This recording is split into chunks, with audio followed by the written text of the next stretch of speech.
say you don't know how to do something. This was the Google search I said. What's the minimum magnification to see human sperm?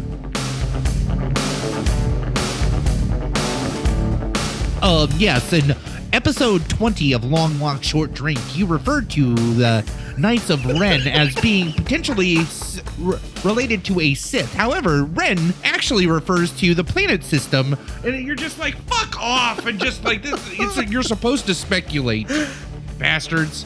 Your podcast is definitely shit and not Shinola.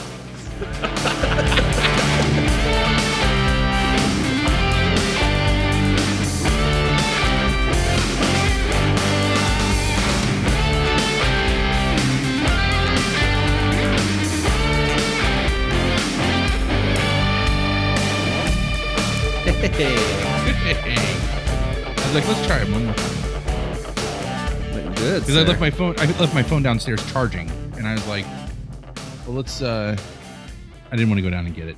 I was just being lazy. I was like, let's just wait 30 seconds and try again. I didn't even stop recording. That was the first I saw it, so here we are. I'm actually putting my phone on silent. Take this hat off. It's a good look for you. I know, but it's too hot. Oh. I mean, Jesus, what are we? Why? How? Okay, how is it? I have trouble sometimes. Just people who deny their senses, it really bothers me. So it doesn't matter what angle of climate change you want to fall on. It is hard pressed to acknowledge, it's really hard to not acknowledge the fact that winters are nothing like they were when we were kids. Yeah, they barely exist in the heartland here. Yeah, and you live in Minnesota, yeah, right? Like the first year I was here, we got shit ton of snow, and I was like, "This is amazing." Yeah, and that hasn't happened since. And exactly, and I moved to Southwest Ohio in like 2011, and that was a bad winter. Like that would, even down here in Southwest Ohio, which normally we get like ice and that's about it. Not too much snow, like not a ton of, I mean, we grew up in Northeast Ohio, and Rittman would just, if you looked at the normal maps for like the lake effect. Yeah. And then the southern storms that would come up from Columbus, it's like those, with the weathermen like averaged out how those would go.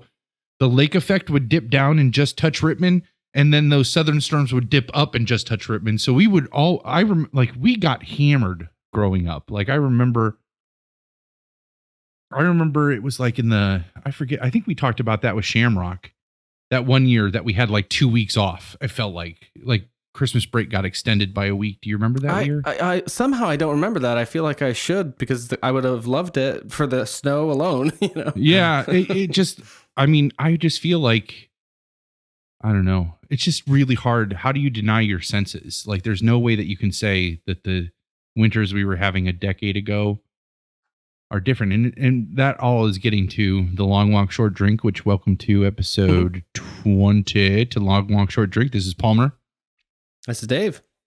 What I was getting to was just that it's April 18th, and I just feel like all the months have moved up 1 month. Like now it's March showers bring April flowers, but that's a trick too, because right at the end of March, we're going to get a frost. It's going to kill all those flowers. So then we actually don't get any flowers, we have this beautiful magnolia. Well, we don't. We get to look at a beautiful magnolia tree most of the time on our back porch, where we like to go back and eat cake. And because we don't have a backyard.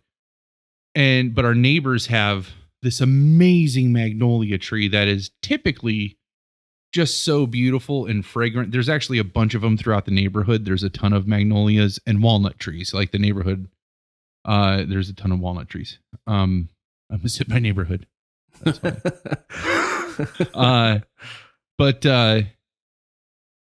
a ton of magnolia. So usually this time of the year, and around May, we're getting like this really fragrant air, and like I can already tell the magnolia is dead. Like all the blossoms died in that last frost. No. And that's just it? In last year For the season? Yeah. Oh. Yeah, it only blooms like once every spring, right? And it's concerning too because like, you know, that tree depends on that to pollinate and to help spread and like all blah blah blah blah blah. Now I'm starting like to sound like a tree hugger, but there's probably nothing wrong with that. No, I know. It was funny. So let's get off the climate change, I guess. How are you doing? I'm doing okay. It's like let's fuck this. Let's talk about something else. Well, it was funny because so I had a beer with Logan. That's why we're recording a little bit later. And he said, I asked him. He said, use his name. He said I don't give a shit. Weapon X, bitch. Yes. Yeah. So, which I mean, honestly, like that is a pretty. If you're gonna have a name, if you're just gonna be like, just use my name. Logan's a pretty good one. Yeah. He's like, so come find me. I dare you. So he's like, I know you're pretty liberal, which I mean, when somebody says like, it would be just like me talking to, you know, somebody and being like, I know you're pretty, you know, you're pretty Republican. The implication is that I'm not. The tone and the voice definitely suggests an opinion. Yeah. So, which again, that's just the beauty of the Cabin Kids, man, is like we can have those deep-seated like differences and still, man, the cabin stuff just always outweighs it. Yeah, that picture you sent of the two of you was very heartwarming. Yeah. Oh, the bastard has not aged at all. I haven't seen him in like 7 years. Yeah. And he looks exactly the same. He does. It's just like watching like with Twinkie, you know? Like he still he looks like the Twinkie that left poker night. That I can picture in my head, like the last poker night that he was there, I can picture him going off and leaving. Really? He still looks exactly like that Twinkie. What day of the week was poker night? I think those were typically because Friday night was cabin night. And Saturday, I typically had to work. I think they would have been Saturday nights, I think. Is it possible they were Tuesday nights and maybe in the summer? Or is that just out of nowhere? That could be too. I can't even remember, you know, like and part of me wants to, like, I'm trying to remember if like poker night stemmed up post cabin, like when we weren't going to the cabin anymore. Was that like a replacement for that? I don't think so. Only because I know Palmer's Picks grew out of it. And that's where I think I'm getting the Tuesday thing from. I think it might be in the credits or something of one of the Palmer's Picks, maybe the last one or something like that. Tuesday night poker night. Yeah, Tuesday night poker night. Maybe that was a summer thing but that could have been. That's where I think I get it, because I actually didn't go that often because I never really learned how to play poker. Yeah, but I have fond memories of it nonetheless. But I have to see if I can find the pictures that I have from there. There's a really great picture of you where you're exhaling a cigar and like it looks like one of those. Do you know those like 1920s seance photos where it's supposed to be the ectoplasm like growing out of the people's faces? I'm not sure. That sounds fucked up though. Let me see if I can find one of those pictures and I'll drop it in the spreadsheet. So this is the Google search for those ectoplasm, but I have a photo of you from poker night and it looks just like this. Oh God, that's terrifying. You see how like the stuff of it's just smoke. I mean, these are obviously staged, long exposure photos. Which one are you looking at? It defaulted to this one terrifying one of a woman. Oh yeah, and it's like a triangle above her head. That's the one I was. Okay. Oh, that it sent you that URL because I had that expanded. Do you have the rest of the search results in there too? Yeah. Or okay. So all of these like things coming out of different orifices are supposed to be. Terrifying. Yeah, and they're just really staged photos of, you know. But the photo of you, it looks like fucking ectoplasm. I'm sorry. Is it something you have access to? Like, will we be able to share it with folks, or is it iffy? Oh yeah, I have I'm pretty sure it's right in the next room in one of my photo albums. Oh, that's great. I'll get it and either take a picture of it to tweet out or scan it. man, scanners are one of those poor pieces of technology that just died out, like it just kind of fizzled, right? Like nobody has scanners anymore. Yeah, I had one and then it stopped working. And just recently, last year, the year before, I just got tired of not having a printer and not having a scanner. And so I asked for a big gift for I think it was Christmas or something. And the bride got me like a professional grade, like combo scanner printer. And I love it. Oh, that's I love awesome. it so much. The toner, I had to replace the toner for the first time. That was some sticker shock, but it's worth it. It's really a nice thing to have. We have these beautiful printers at work that are just they're just copy machines, but they are beautiful. Man, they print some good stuff. How about, can we talk about December and the plans that are kind of working in December a little bit? Oh yeah. I mean, I obviously have no idea how things will work out, but we certainly, we can certainly dream, and maybe we can dream it right into reality. Yeah. I totally think that it's feasible. I would think Minnesota would kind of be the midway point, right? Oh, yeah. If he's, are we talking about it for listeners, or are we just talking about it?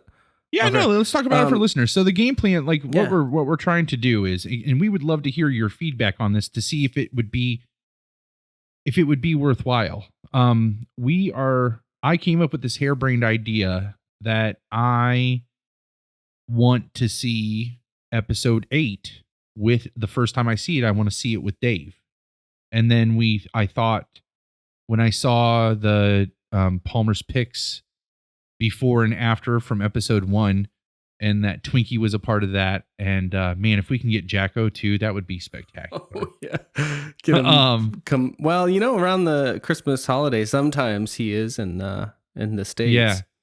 But that would be even more of an Ohio thing. Even if we could get him to just like see it and then like be a part of the like reaction show, I think would be awesome. Oh yeah, that'd be very fun. What I'm kind of envisioning is that we get together and see episode 8, The Last Jedi, which if you have not seen the trailer, we'll tweet that out, because man, you must be living under a rock.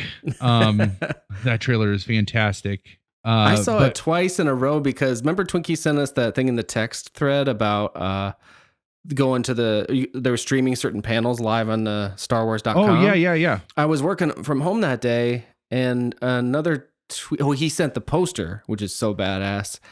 Yeah. But in the text thread on my like iChat, it was up on my computer. So I was like, oh yeah, so I went over and I hit the link, and it went right to StarWars.com, and it was serendipitous timing, I guess, because the trailer started playing immediately. And I thought that was just what happens if you go to StarWars.com. Yeah. But then after the trailer ended, and I collected myself, like an audience started clapping, and somebody came on, and I guess a panel was just finishing. And that is the definition of serendipitous. That really is awesome. Fun. And then they're like, I just want to see this. The guy, I don't remember what they said. Like, we'll be back with such and such, but I just want to watch this trailer with you guys once more in this big room. And then they played it again, so I saw it again. I was like, oh my goodness, it was it's pretty dang exciting. Yeah. So the game plan is, I'm bringing up the trailer. We should probably watch it on the show. It could be self-contained. I certainly wouldn't mind seeing it again. So, I would love if we were able to get together, me and you and Twinkie, Jackson, if possible, go and see The Last Jedi together, and then afterwards record a reaction to it. I don't know, can SoundCloud stream live? Like, not that I know of. But we could do YouTube live. We could totally do YouTube live, and we could do a live broadcast of that recording on YouTube. We should start doing that anyways. What are we thinking about? Yeah, I know that you can practicing that. Yeah, you can do. I looked it up one time. It's like you can do, because it used to be you could record Google Hangouts more simply, but now you need something. It can still be done. Yeah. Oh man, we should look into that. That's a good idea. Yeah. And because that would really help. It might help drive traffic to the YouTube channel too. Yeah, I just like to see him later on. It'd be fun. Yeah, that's why I take the screen grabs. So I would love for us to record a reaction then after that. And I don't know, maybe opening it up to other people to, I mean, of course, the more the merrier. That's always been my motto. So, but I just love the idea of the three of us definitely getting together since we were a part of that original one. Yeah, that would be really cool. Well, and it just means so Krams much to the first one. I don't know Krams was on the first one. Yeah, but he's got a good, he's got a recording set up that he could chime in on that kind of thing. Yeah, but he's the closest one to you, though. That's true. Yeah. When does it actually open? Well, let's watch the trailer and then we'll talk about some more logistics. Let's crack do a beer that. for this trailer. You got your bag of beers? I got Ash was like, there's a 6-pack right next to the refrigerator. Why don't you use that? So, your bag of beers. It is full of random beers, though. It's like it's a box of random beers instead of a bag of. Is that one of those Rheingeist that you had last time? No. So Rheingeist? I made that up, maybe. No, Rheingeist is a name. I wish I. Oh, okay. This is a Columbus. It's a Christmas one. This shows you how little I actually drink. Like I only drink on this show. Like I swear. So this is a Citrinola.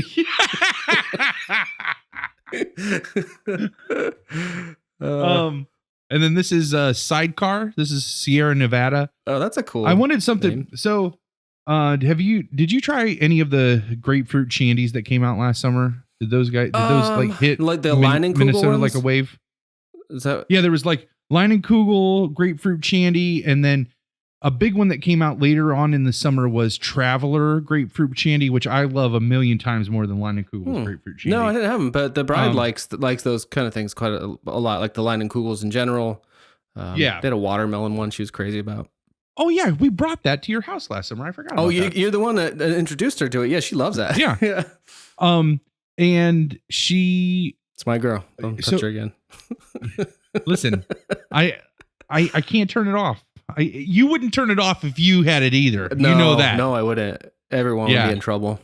Yeah. So listen, this is why I weigh 460 pounds. If I didn't weigh 460 pounds, my dick would have dropped off a decade ago. Like.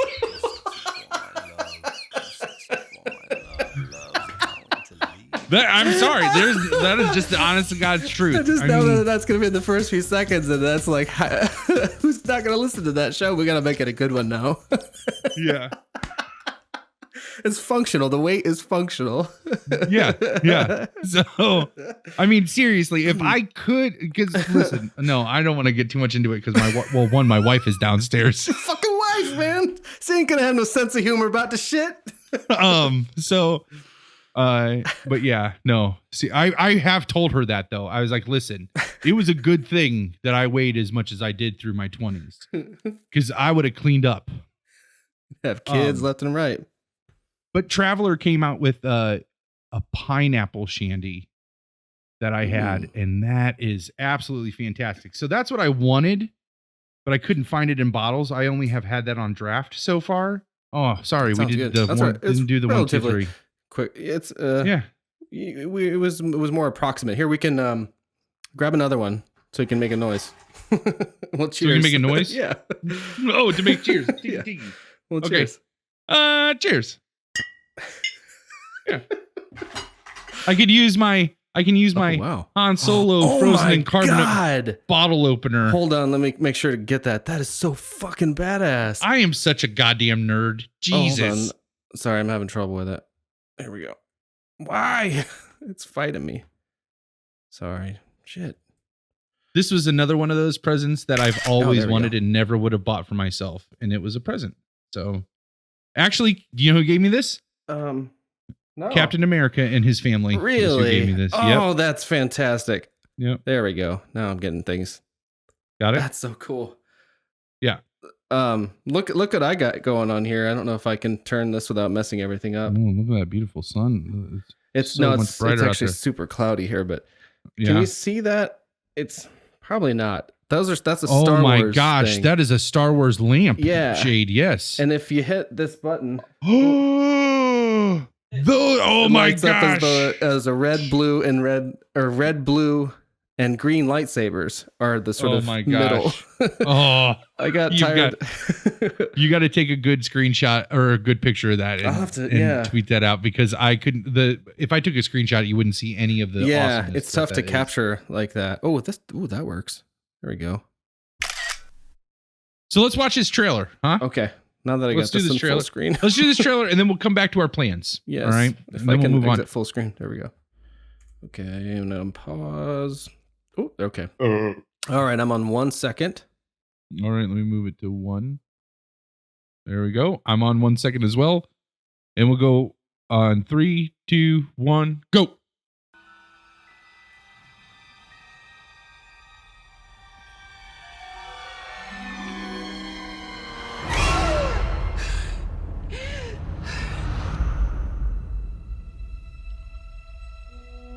It almost feels blasphemous to like talk over it, right? No, it's nice though, I guess, for a podcast. Yeah. I mean, we should be talking over it, especially since even this audio is probably Yeah, I think it's not hard for legit for us to copyright. use. Yeah. So if it's in the background, it's a little, it's less likely. But it's so beautiful and Just to know that's Luke Skywalker. I mean, you Yeah. really haven't seen much Luke. And the little bit we did was so great. I watched a 23-minute breakdown of this 2-minute trailer. I think I'm looking at that. No, the one suggested video is like 9 minutes.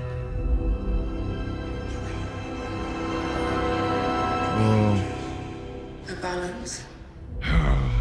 That symbol, like that new symbol, oh, it's beautiful. See this shot of the What? Okay, lightsaber what and is the balance? Like, so good. Oh, look at the The black X-wing blows up. Who the hell's flying the Millennium Falcon? Oh, I saw that. Did you see his lightsaber? How the flames were coming off of it? It's still Yeah. badass. To end. What are you talking about?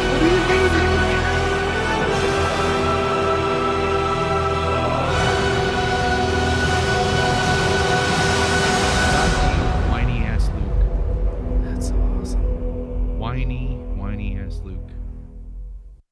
And you know he never wanted to be whiny ass, so he must be so happy to be playing the character at this stage in the game. I'm sure he always was, obviously. It's awesome, but it's like, man, whiny ass Luke is going to end the Jedi. Yeah, what do you think he means? I think that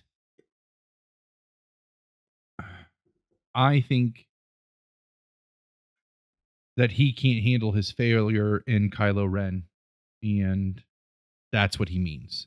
That there's never going to be a balance in the Force. So maybe the balance is the Jedi just stop being, and then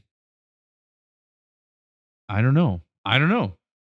There's so fucking much. And if they follow this second one, and there's going to be a major reveal, right? Like if they follow the formula, the middle one is where it has the big twist.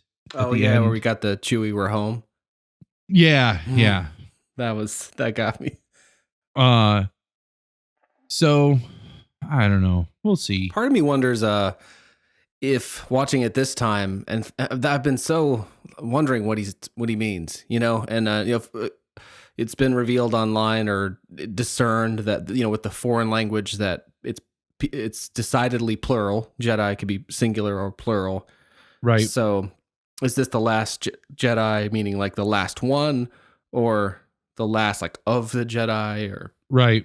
So, but I was just thinking, just then watching it, maybe what we're hearing is not necessarily like the plans of what to do next, but just Luke filling in the history of what happened and why he went away, Right. and sort of dismantled the Jedi school that he was leading, right? Or it was because of Kylo Ren, best we know, and the Knights of Ren, yeah, those are. Oh, right. What's that again? I remember that phrase, but The Knights of Ren. So if you in that one flashback where you see that stuff and you see that scene. Oh yeah, with people coming off the ship in the kind of lava like environment. And Kylo Ren is not by himself. Right. There's like 4 or 5 other people who look like him. Like they're kind of dressed like him. They kind of have lightsabers. Like he kind of has a lightsaber, if I remember that right. Right. Oh, you could picture him like the Cobra Kai of the Jedi school. Yeah. Just like the bad kids. So those were the Knights of Ren, which I believe Ren, it was an old, I don't know. I don't even want to start to get to it because I know there are super nerds that if this is their first time listening to this, like if coming out immediately, these guys don't know what the fuck they're talking about. Yep. That's exactly right. I don't know what they're talking about. So the Knights It's a fun voice to do. Yes, in episode 20 of Long Walk Short Drink, you referred to the Knights of Ren as being potentially related to a Sith. However, Ren actually refers to the planet system, and you're just like, fuck off, and just like this. It's like you're supposed to speculate, bastards. I love these voices. We need to remember these voices. They need to have a segment of their own. Yeah. But the Knights of Ren were who Kylo Ren got to like center around him. I think they might actually even be other Jedi that Luke was training, like other people. And Kylo Ren actually, there was dissension in the ranks of Luke's Jedi school and turned other students of Luke's. And he used them to defeat all the other Jedi that Luke had gathered. And then Kylo Ren systematically killed them off in the time between him killing off Luke's Jedi and when we meet him finally in episode 7. Yeah. I think that's what happened. And he aligns himself with they're not called the Empire at that point, are they? They're called something else. Yeah. Well, shit. Why don't I know that either? They don't even know what the Empire's new name is. Yeah, because it's the New Order. It's the New Order. Oh, isn't it the New Order? Yeah, that's I said the Federation, which is Star Trek. Yeah, we're not allowed to have a Star Wars segment. The internet won't allow it. Yeah. And you call yourselves fans? One Han Solo bottle opener is nowhere near enough to call yourself a Star Wars fan. I like it. We could be outliers, the ones who never get it right. Let's see here. So that is called. They are called the. People are screaming at their phones and. Yeah, they're like, "What the fuck? You said you liked this movie. You didn't like it. You didn't like it at all. You're not a fan. Fuck you." Is this what your inner monologue is like when you're trying to like suss out how people will react to something? Because it's amazing. Yeah. I mean, it's pretty negative, but it's hilarious. The First Order. That's what it is. The First Order. Okay. Oh my gosh. Yes. Actually, you referred to them as the New Order originally in episode 20 of Long Walk Short Drink. However, it's the first. One guy said the Federation, and that from Star Trek, which just goes to show that I'm listening to the show in error. Yeah, you gotta breathe heavily. Those are all going to get taken out by the gate. Maybe. Don't take those out by the gate, Moto. Let those in. Oh man, so but similarly, like with that scene where we're watching them come off the ship, the Knights of Ren, and you see that what we saw earlier in The Force Awakens, in that kind of dream scene of Luke and R2.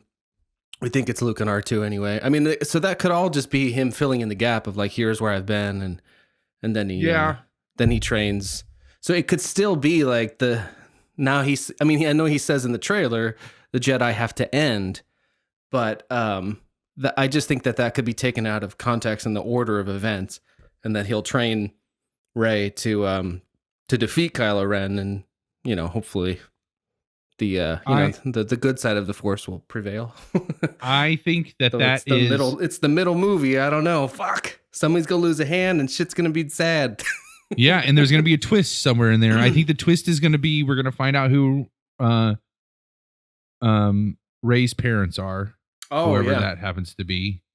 I also think that that scene, that shot of him and how the Jedi need to end, that reminds me, the way he's looking over his shoulder and his back is to Rey, and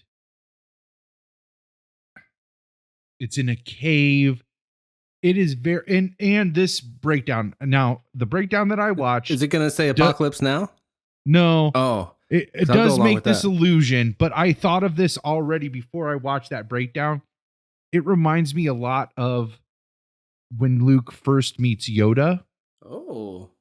And you know how like Yoda's acting all just fucking like, oh yes, oh take him to you, I will. I know who Yoda is. And he's like, oh, but eat first we must. And he's like stealing. He's like, oh, what is this? Can I have it? And he's like stealing his shit, and like R2's trying to like get it back. You're making a mess.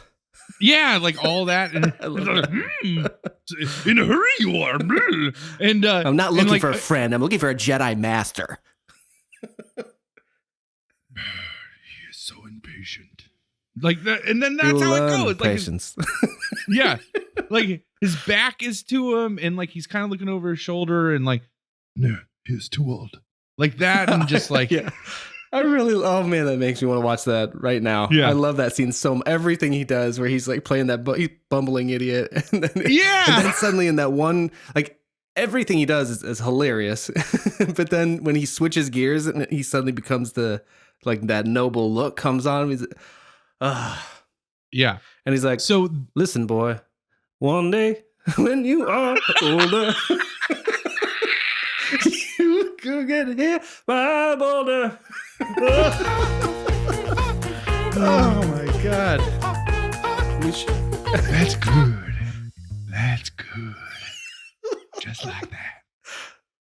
Run, time to run. I can be your backpack while you run. Swing from that hairy vine. I can be your backpack while you climb. Stand on your hands and lift rocks with your special gift. Oh, Put me down. So, I still haven't watched The Force Awakens lip reading yet. oh, I we don't should know do that why. then too. Yeah, I would like that. I don't know why. All I right. just haven't wanted to watch it alone. But you were saying but it's that calls scene, to mind so here's Yoda. Here's how I picture that scene. Is she obviously knows it's Luke, so he can't do the kooky like, what is this going on? What have you here? That'd be First we amazing. eat, and then I take you to him. You know, he doesn't get to do any of that because she knows it's Luke. R2 obviously gave it away, right? So it's her. I believe that is the culminating climax to her trying to convince him that he needs to come back, or that he needs to train her how to be a Jedi. Mhm. But I think it's that she's going to try to convince him that he needs to come back, because at the end she doesn't want that fucking lightsaber. She's trying to give it to him, right? Yeah. I don't think she's still, even at the moment up to the end of episode 7, I don't think her intention is still to become a Jedi. Her goal is to go find Luke because Obi-Wan or Han Solo just died and they need him because shit's getting real. Yeah. And so I don't think it's her intention to become a Jedi at all. And so that's her trying to convince him that he needs to come back. And you're right. That is where he rehashes what exactly happened and why he's on this island. But that the Jedi just need to end is him saying, no, that's why I can't come back, because this is the way it's supposed to go. Yeah. And then he walks out of that cave, and then ultimately she still convinces him, like, you know, then I think a lot of that movie, there's been talk since they've been shooting it, and I think some of it is a red herring that Disney is putting Mark Hamill up to, or I mean, not like they have to put him up to it. He loves that kind of shit. He loves like interacting with fans and all that stuff. And I don't think that I mean, I would not be surprised if Luke is not her father, just as like I wouldn't be surprised if he is her father, you know? Yeah. Which one do you think? Do you have leanings? I want to say it makes sense that she's his daughter, but I honestly feel like it's going to come out that she is Leia and Han's daughter, and that Kylo Ren is her brother, and they are the new Luke and Leia, essentially. Yeah, except for they're not on the same side. Yes. And there's a lot of, I mean, of course, there's a lot of stuff going on in episode 7 that supports that. But I think the biggest one for me is, one, it just feels right. And two, it would make sense that once Ben turned to Kylo Ren, they would have tried to get rid of Rey, like hide Rey from him. Right? Oh yeah, and put her on a desert planet. Yeah, because he would have known that he had a sister, and he would have known that she was Force sensitive, right? Force sensitive. I hadn't heard that. It sounds kind of hot. Oh yeah. That's what I used to tell. Sorry, I'm Force sensitive. Shouldn't have fucked me so hard. I'm Force sensitive. So I like that. I think that's what it's going to come. Like, I like, so that wouldn't surprise me at all. I have read I've read articles and watched videos that really make a strong case that she is Palpatine's daughter. Oh yeah, you had mentioned that once. Yeah, and the only thing that really convinces me of that is she charges with a lightsaber just like Palpatine does in episode 3. Right. Yeah, I think that's in one of our early episodes. That was the first and only time I've heard that theory. But I haven't looked elsewhere. Right. But you were the only one to tell me about it. So, and all of those sound viable to me, you know. But at the same time, there's theories that support every one of those, plus a million other choices, just like there's a million theories out there for who Snoke is. Oh, right. You know, and and we're not going to really get to see him, I don't think, until episode 9. Just like the Emperor, like we saw little bits of the Emperor, but we really didn't get to meet him until episode 6, you know? Right. I had even in 1, 2, and 3, it was the same thing. Like you saw the Emperor in those like holograms. Of course, you saw Senator Palpatine as like not as the Emperor throughout all those. Oh my gosh, I'm sorry, I got to close my window. Oh yeah, there's people like drag racing up and down the alley. Like, oh, that's badass. They're probably already. It is until they do it like for 7 hours. We'll see if they. Oh Jesus. But yeah, I think Palmer lives on Fury Road. I do live on Fury Road. My whole life is a Mad Max movie, I feel like sometimes. I know that meme you made was magnificent. Oh man. Logan said, he's like, I didn't know you made that. He's like, but that's 100% accurate. Yeah. Like, yeah, you gotta make more. You gotta gift. Yeah. I'd always been leaning towards that it was Luke's daughter, but the one part of that I get hung up on, if I really think about it, is like, do we know of Jedi with families? You know, it seems like they're monks, right? Yeah. Kind of. Right. And the one that wasn't, Anakin, obviously we see how that complication, such as it is, like really made it hard for him to stay on the straight and narrow, as it were. I just hope, well, I mean, in the question then, and you're right, you know, Jedi don't have families. And I wonder if Luke tried to change that. Right. And that's part of what went wrong. And that's part of like what went wrong. I wonder. It would also make him like his dad, you know, fool for love. Yeah. Yeah. And it also, the implication is that if she is Luke's daughter, at some point we will need to find out who her mother is and what happened to her. Did she die when like the Knights of Ren attacked the new Jedi Temple? Yeah. Did she turn? Is she one of the Knights of Ren that turned with Kylo Ren? And Luke hid Rey from her own mother on this like abandoned planet to just get her out of the way because he didn't even want her mother to find her. If Rey is Han and Leia's daughter, it would make sense that Han obviously had connections with some of the like seedy underground. He knew all those people that she referred to. And, that, like and, yeah, how- and the Millennium Falcon was on her planet, right? Or and no? the Millennium Falcon Yeah. was on her planet. Yeah, that's Yeah. another That's a dead giveaway. So dead giveaway there. So or red herring, yeah. Or red herring, you know, like, so there's all of that stuff. I think Poe will be the guy flying the Falcon. That's my prediction. You think it's Poe? They've gone on record to say that we're not going to see Lando in this. So Oh, at all? Ever? well, we will have a Lando character in the Han Solo origin story. But Billy D. But Billy D. We need Come Billy on, D. yeah. Like Oh man.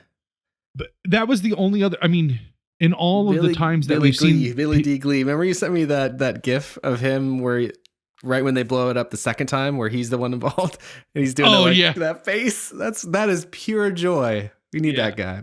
Yeah. He's been the only other one we've seen piloting the Falcon. I thought you know, who drove it in The Force Awakens? Somebody did, right? It was it Rey? it was Rey and Finn That's right. flew Yeah. it. I'm saying of the people that we know who could be flying it, he's the only other one that we haven't seen in this new series, right? Yeah. Because we've seen Han fly it, we've seen Chewie fly it, we've seen Rey and Finn, they kind of flew it, you know, in episode 7. But the only other person who would know all of her secrets and all of those fun things would be Billy D. That'd be so amazing for Yeah. Oh. Why not? Come on. Yeah. I mean, because Billy D is like, he originally owned her, Yeah. you know? Like, oh. How you God, doing, she is- Chewbacca? Oh. And who is this? My name is Lando Oh. Calrissian. I'm the administrator of this facility. And who might Yeah. you be? I love that. Like he turns it on. Like he's talking yeah. all smooth, like to Han and stuff. And then Yeah. it's like he turns towards Leia, and there's this like different guy. Yeah. It's- Yep. Oh man. Have you seen the Robot Chicken sketch? So Robot Chicken did, and I'm sure they've done more since, but they had they had a trilogy of Robot Chicken Star Wars episodes. So did I share with, I think that's on our YouTube channel. One of them, the one about like Go for Papa Palpatine, where it's like Yes. it's the call that he gets from Darth Vader after the Death Star got blown up, which the premise of that is just so brilliant and just like, Good. you got an ATM on that light bright torso of yours? Like, look, just had a long day, you know, Death Star blown up by a bunch of fucking teenagers.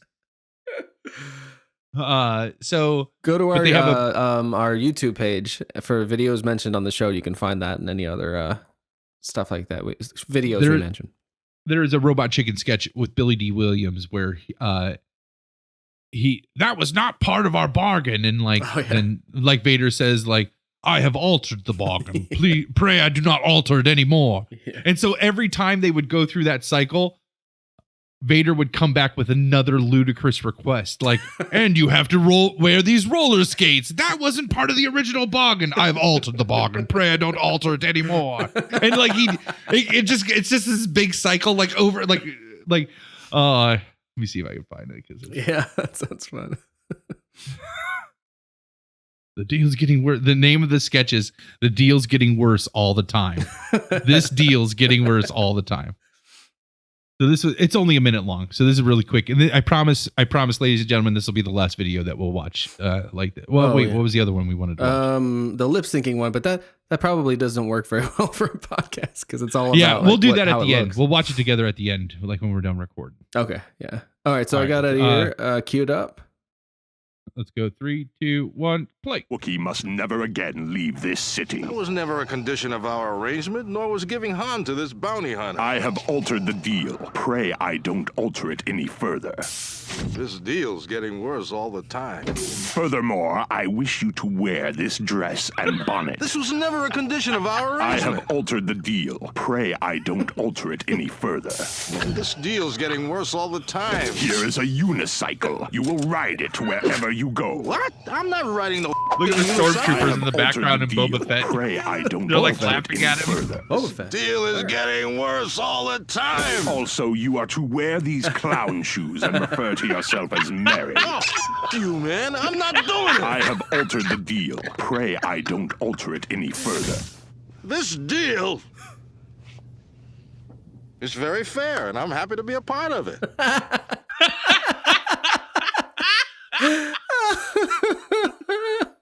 Oh, that's magic. And that is him, right? That's Billy D. Yeah, Williams? that's really Billy D. Yeah, he could tell. Williams doing that. That's great.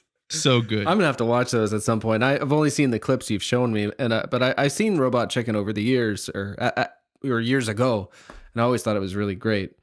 Yeah, the first one is just it's like a normal one of their episodes where it's just like sketch after sketch after sketch. But the other two have a few themes, like they follow certain. The third one follows Palpatine, like the whole. It's got sketches that revolve around other characters, but the recurring theme throughout the thing is just Palpatine's like rise and fall as the Emperor, and from like another is, point of view that yeah, is not the one we see in the movie. That's from great. his point of view, because he's just like, but the that Seth MacFarlane plays the Emperor, and it's the same, like, so that voice, that like kind of shtick that he does with in the first episode where about the Death Star getting blown up and his reaction to that's the same shtick that he does as the Emperor in the other two episodes. So it's like, so that third one where it's just kind of following him. Oh my gosh, because the episode starts with him falling in the Death Star, like right after he gets thrown over the railing. and so he's falling, and like as he's falling, he like stops screaming and he's like, man, how exactly did I get here? and like at the same moment, like the Who, like I think it's Baba O'Reilly is playing like the Who song, and it's like ding ding ding. I can't even. Is that the Teenage Wasteland one? Yeah, Teenage Wasteland, yeah. Yeah, that's and and so like that, like that like the that synthesizer thing, at the beginning, like that's playing in the background. So it's this like it's this like nostalgic flashback where he's like, how exactly did I get here? And then the whole episode takes place like while he's falling in the Death Star. Like it keeps cutting back to him falling. Yeah, it's awesome. Oh man. So, and then in the second one they follow who's this? Who's that guy's? What's that guy's name? They follow one of the stormtroopers and just how he goes around and his life as a stormtrooper, which is really good. They do a sketch with the two guys in the cantina in episode 4, where the guy that gets his arm cut off, who doesn't speak English at all, is actually an architect, and the guy that's like, we're wanted on 3 systems, like that guy is a co-worker of his who asked him if he wants to go out for beers at lunchtime. And so like while they're at the cantina, he just plays this character. He's just being a douchebag and plays this character. He's like, we're wanted on 3 systems. And the guy behind, like the guy who gets his arm cut off that can't speak English is like, that's not what I said. I said I liked his haircut. That's great. Oh, it's so good. Are those all on YouTube? Maybe just clips of them. Clips, definitely. Or you could probably go to adultswim.com. I think you might be able to see the whole episodes on there actually. Even. Oh, fun. So yeah, it's good stuff. Yeah. So in a perfect world, we'll find a place where at least some of us can be together to see it together and then talk about it after. I've already started looking at flights. So, I really think Minnesota, if we did Minnesota, so man, this was a long short drink. What we still don't know what day that it comes out, right? Oh yeah. That'd be a deciding factor, that whole thing, because the bride and I always do go back to Ohio because both of our families live within about a 20-minute radius. I'm sure we'll be able to make this happen somewhere or other. Yeah. So I don't know. But if we could do it, that would be spectacular. So, and we have plenty of time between. I mean, it's April. We have 8 months to figure out the logistics of this. We're fucking adults. We can do whatever the fuck we want. Exactly. So, we can. I'm fairly confident that in the next 8 months, between me, you, and Twinkie, we can figure out a way to get together to watch Star Wars and record an episode after it. Hell yeah! Did you watch those old Palmer's Picks episodes we posted on the YouTube? You know what? So here's what happened. I sent out, I started the second one, right? The reaction video. And I instantly I couldn't finish it because I cannot believe how different my voice sounds. Like, I was through puberty. I was 18, 19. And I sound like a goddamn kid. I was a kid.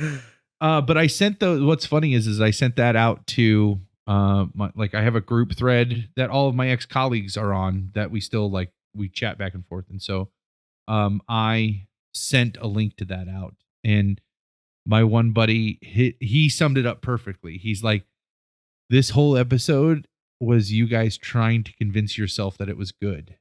And I'm like, yeah, that's exactly what it was. I think that was that pretty much sums it up. Yeah. For anyone, any of the Star Wars nerds that are still with us that didn't tune out when we made fun of them, our voices, etc. We did. Yes. It was highly offended in Long Walk Short Drink episode 20 at 4 minutes 52 seconds. However, I have Google Alerts set up even for podcasts that mention Star Wars things, even if it comes in at a specific time. So I tuned out before, but then when I saw that there was another Google Alert for a later mention of Star Wars, I'm back, and I am equally offended, and you can fuck right off. So for those people, the rest of the episode would have been that. I'm glad that you cut me off. Oh no, we would have just been volleying back and forth of nerd noises. I think the Star Wars corner needs to be in those voices. That's a good one. Yeah. So for anyone who's kind of only half catching on to what we're mentioning, in 1999, Palmer had a cable access TV show where he reviewed movies. Mostly, we had a public access. Yeah, I was behind the scenes most often, but on these 2 episodes, because so normally we'd talk about library titles, and but this time with the Star Wars coming out, episode 1 at the time, we did these 2 shows. The one was in May, and the other was actually not until July, which we had this big break. I think it's because you got that new job. At the, yeah. At the Iron Factory. Yeah, the Iron Factory. Yeah. Man, I love that job. Yeah. See episode 1 of our episode 1 for that. But anyway, so we did this episode in anticipation of that coming out, where Palmer and me and 2 other cabin kids just talk about our affection for Star Wars, and we look forward to the movie coming out. Oh, you had seen it, but we had not. I think you must have gone to a midnight screening, right? With Twinkie. Twinkie went to that too, yeah. But Twinkie was not there for that one. However, then we did a follow-up episode after we'd all seen it. One of the same cabin kids, Jacko, was there, and then Twinkie was in the chair. So that was so we posted them to YouTube last, whenever you're listening to this, but we posted them there, and it's called the preview and the review of episode 1, and that's what we're talking about. I listened to them both. I did listen to the review first, just because I don't know, it was in front of me, and I was able. But yeah, it was interesting there. I felt the same way then as I kind of do now about it. But I did say at one point, I wrote it, I typed this out because it struck me. I said, I would just rather love it without effort, I guess. That is, you know what? I think that's a great, man, that is poignant. Yeah. You're a motherfucking genius, man. I was just sort of, because you did seem to like it at the time, and we're sad that some of us didn't like it as much. I could tell you're so deflated if you watch it. You're like, oh, come on. I definitely grew. You wanted Twinkie to too. Like it.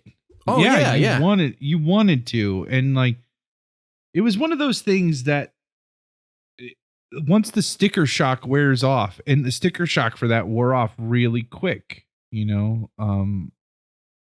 I definitely grew to hate the prequels, I think is the best way to say it. Like, just the more you watch them and the more you see what he did to the original trilogy, like it's almost like it became a race after the prequels came out to see how fast can we update the original trilogy. Ugh. And then after every decision that he would make as the prequels were being released, because there's 3 years in between each one, and then in between those being released, he's releasing new editions of the of the original trilogy every time to like fit the continuity that he just made in the prequels. And it's like, dude, if you're going to do prequels, you have to fit the continuity you've already established. That's just the way you don't get to renege on that stuff, and well, I do what I want. I'm the owner of this empire. You look so sad. I do recommend listening just because, or you can watch it or listen. I mean, the one, Moto, you can beep this if you would. I'm sorry, but I want to say so Palmer knows. It's directed by the second one. She cut the cameras. Oh, that's Isn't right. That I remember that. Yeah. I didn't remember that.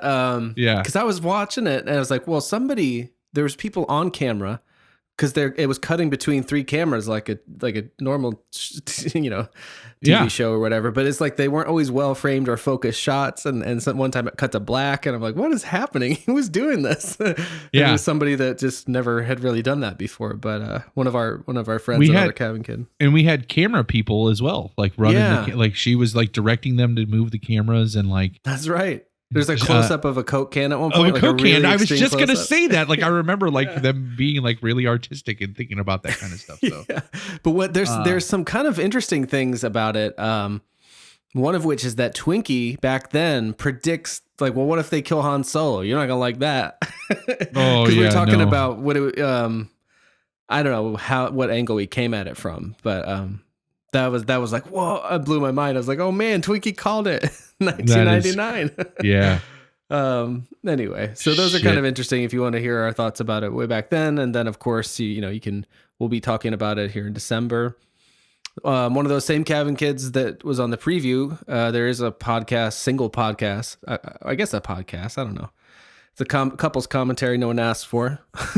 Oh yeah. Of where we watched Star Wars: A New Hope with his wife, who had never actually seen the movie. That's kind of amusing.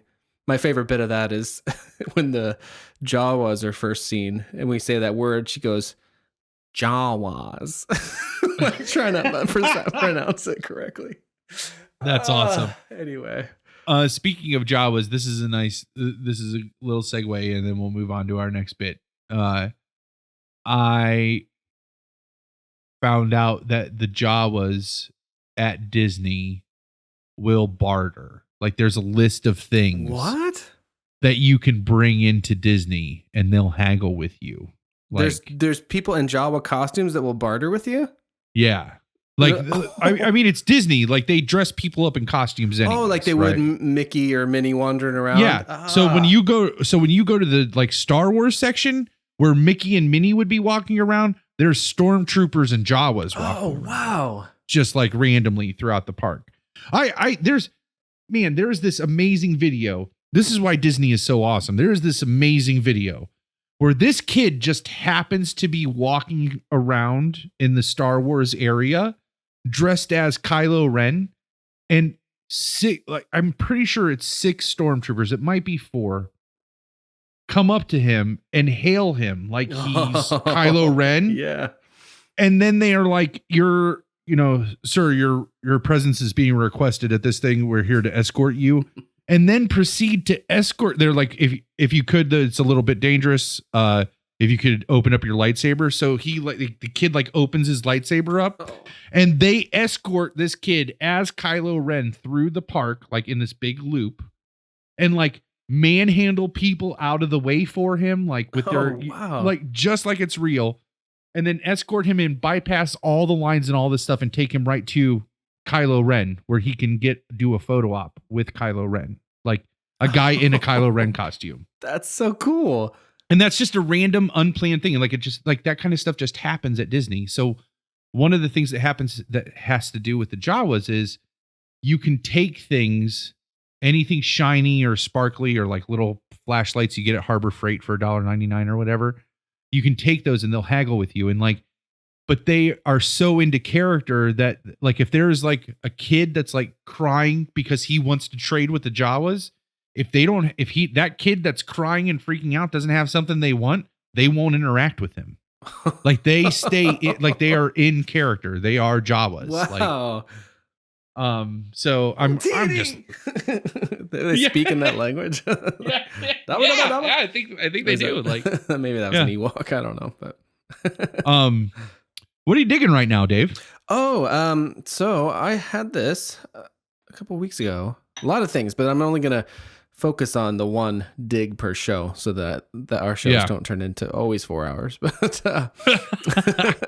so there's a bunch of stuff I'm digging. But I'm gonna mention the Bruce Lee podcast. I because of I'd been aware of this. It is a podcast hosted by cultural analyst Sharon Ann Lee, no relation, and then Bruce Lee's only daughter, Shannon Lee, and they talk about his life and philosophies. Wow.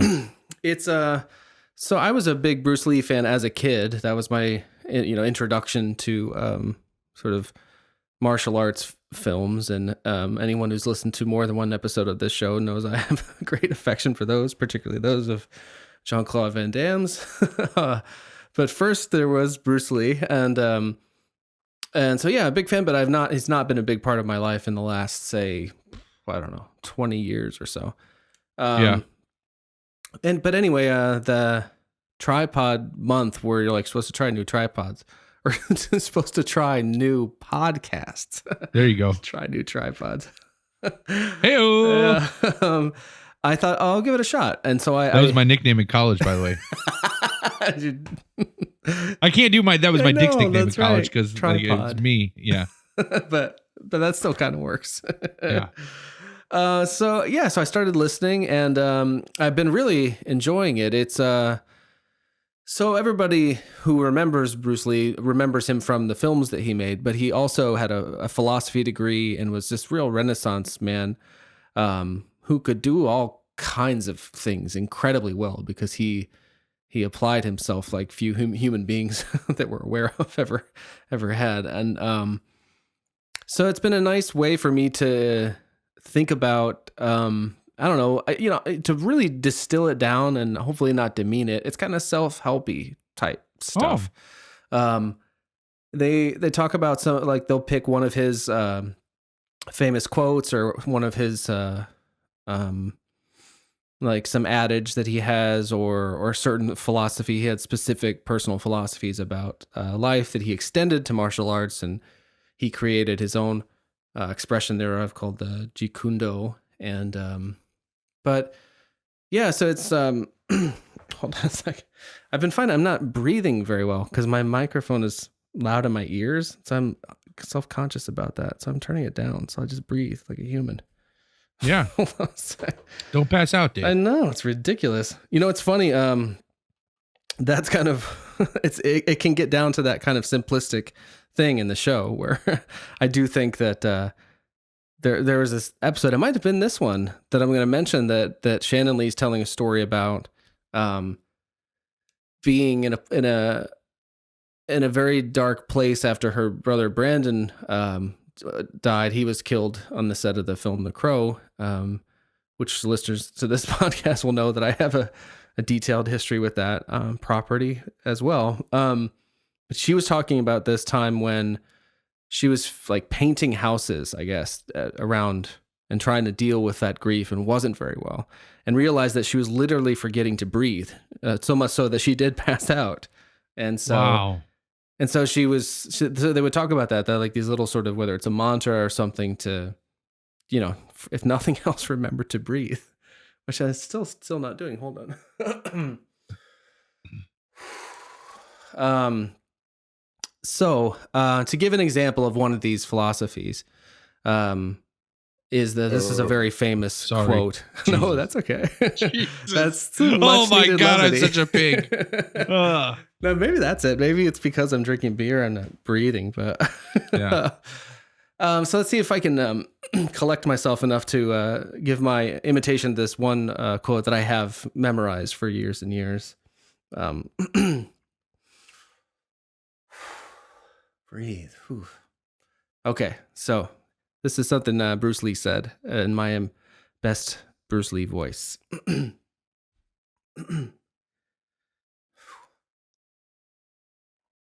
Empty your mind. Be formless, shapeless, like water. You put water into a cup, it becomes the cup. You pour water into a teapot, it becomes the teapot. Now water can flow or it can crash. Be water, my friend. So that's the quote. But what they'll do then is they'll unpack it. And actually they'll tell the story about how that philosophy came to mean something to him. So I guess he was trying to learn something from his teacher, his Sifu, when he was still in Hong Kong as a teenager, and he just wasn't getting it. And he kept trying too hard and not getting it, and his teacher got fed up with him and he sent him home for the day. And so he was on like a ferry ride back or just out on the water somehow, and he's angry and he hits the water, and then he's like, whoa. And he kind of comes up with that idea of, it's water's the softest stuff in the world, but it's the only thing that can kind of bend a rock over time. And so it can be this fluid thing that flows around a problem, or it can be this unstoppable force. So it's like trying to, so they'll talk about the philosophies in that way, and then they'll find a way to encourage you to apply it to your own life. So it's been a really nice way to think about things that'll help you do things like remember to breathe, while also thinking about it through the lens of like one of my favorite action stars. So the Bruce Lee podcast in particular, I'm going to recommend the episode, because I think there's about 40 of them. Number 11, it's called Walk On, is really fantastic. And then just without getting too much into the specifics of it, the other part of it is they'll talk about a particular philosophy per week. There was just one today I was listening to where it was about joy and laughter, which is not necessarily something you would associate with him, but I guess something that he felt very intentional about in his life. And I actually have become very intentional. I've become very intentional myself about joy and laughter over maybe the last like 10 or 15 years, and make a point of laughing hard and often. And Absolutely. So it was fun to hear something like that, because it's coming from this unique perspective that you wouldn't otherwise get of his family. So they talk about and they have this foundation now that for years and years the sort of Bruce Lee likeness rights and films were not owned by anyone who cared about his philosophies. So the very first episode talks about how they kind of got a lot of those rights back and made this foundation, and are now trying to, share his ideas and his art to, better people's lives like mine. And then, so they also have a section of the show that's called AHA, which is an acronym that stands for Awesome Asians and Hapas. And actually, they don't have here what Hapa stands for, but it's basically like someone who comes from a mixed cultural background. Like Bruce Lee himself was half Chinese and half some kind of Caucasian European or something, but or American. Actually, he was born in America, his American birth certificate. But and one of his missions, sort of in life, was to show the world that an Asian man could be a leading man in a movie and achieve great things, which wasn't something that people were shown at that time in the 60s. So they make a point of calling out awesome Asians and Hapas doing cool things. And actually in number 11 would have been perfect for the discussion we had about women in film. Yeah, I don't think she, in the show notes here, I don't think they give what she says. But in that episode, they shout out an actress called Constant Wu, who's on the show Fresh Off the Boat. Uh-huh. But she initiated this kind of dialogue on Twitter when Matt Damon was cast in the Great Wall movie, basically kind of explaining that, for, why that's not necessarily a great thing. It's the Chinese are always having to be saved by the white man, but also just like be brave, and the people who have money, like just, to take a stand for something. And I'm not articulating it very poorly, but here it is, her full tweet. But when I heard that, I was like, oh man, this is perfect for, I'll have to retweet this ourselves. It's a really long tweet, but it's really awesome. But it has great bits in it where even like, not just complaining, but also saying, let's see, she's saying, excuse me for caring about the images that little girls see and what that implies to them about their limitations or possibilities. If you know a kid, you should care too, because we were those kids. Why do you think it was so nice to see a nerdy white kid have a girl fall in love with him? Because you were that nerdy white kid who felt unloved. Right. And seeing pictures in Hollywood stories made it feel possible. So anyway, so they'll give shout outs to folks. Just, this week's one that I listened to was to a DJ. It's just kind of a nice way to spotlight Asians and Happas doing cool things. And then there's That's awesome. The last segment is something they call a Bruce Lee moment, where just somebody kind of writes in about how Bruce Lee's philosophy or whatever helped them in their life. So yeah, that's what I'm digging. The Bruce Lee podcast, particularly episode number 11. How about you? What would be your pick for this week, or your pleasure? What is your pleasure, sir? Yeah. My Palmer pleasure for this week is I